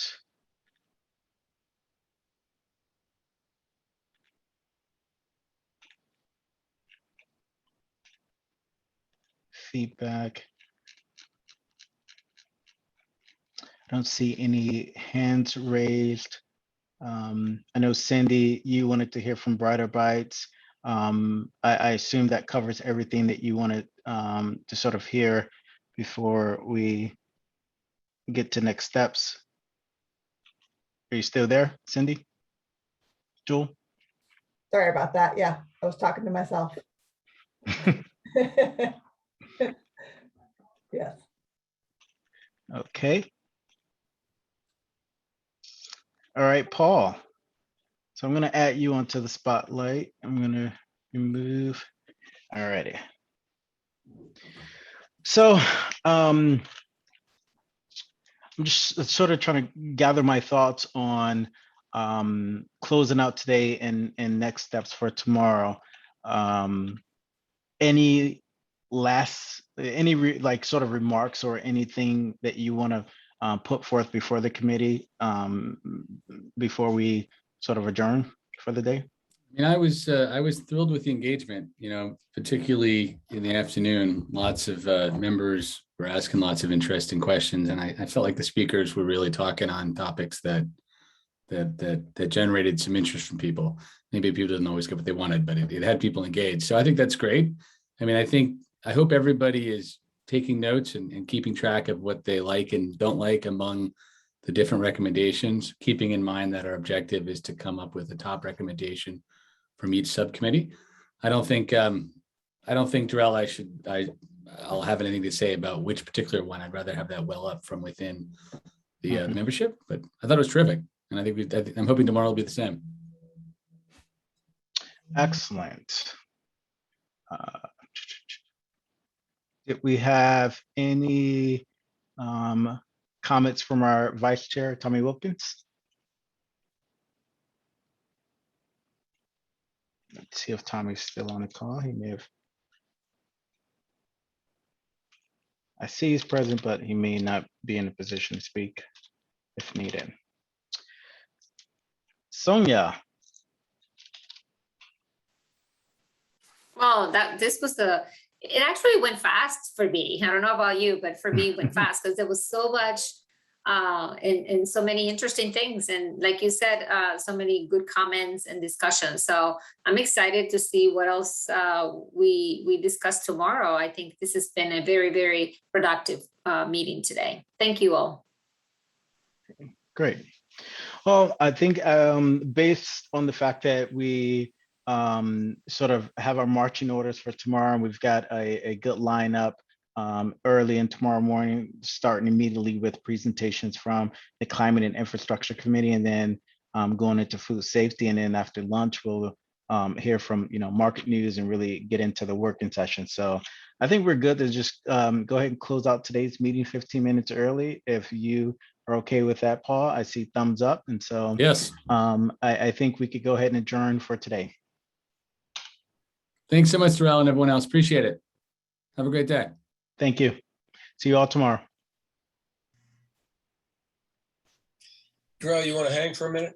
Yes.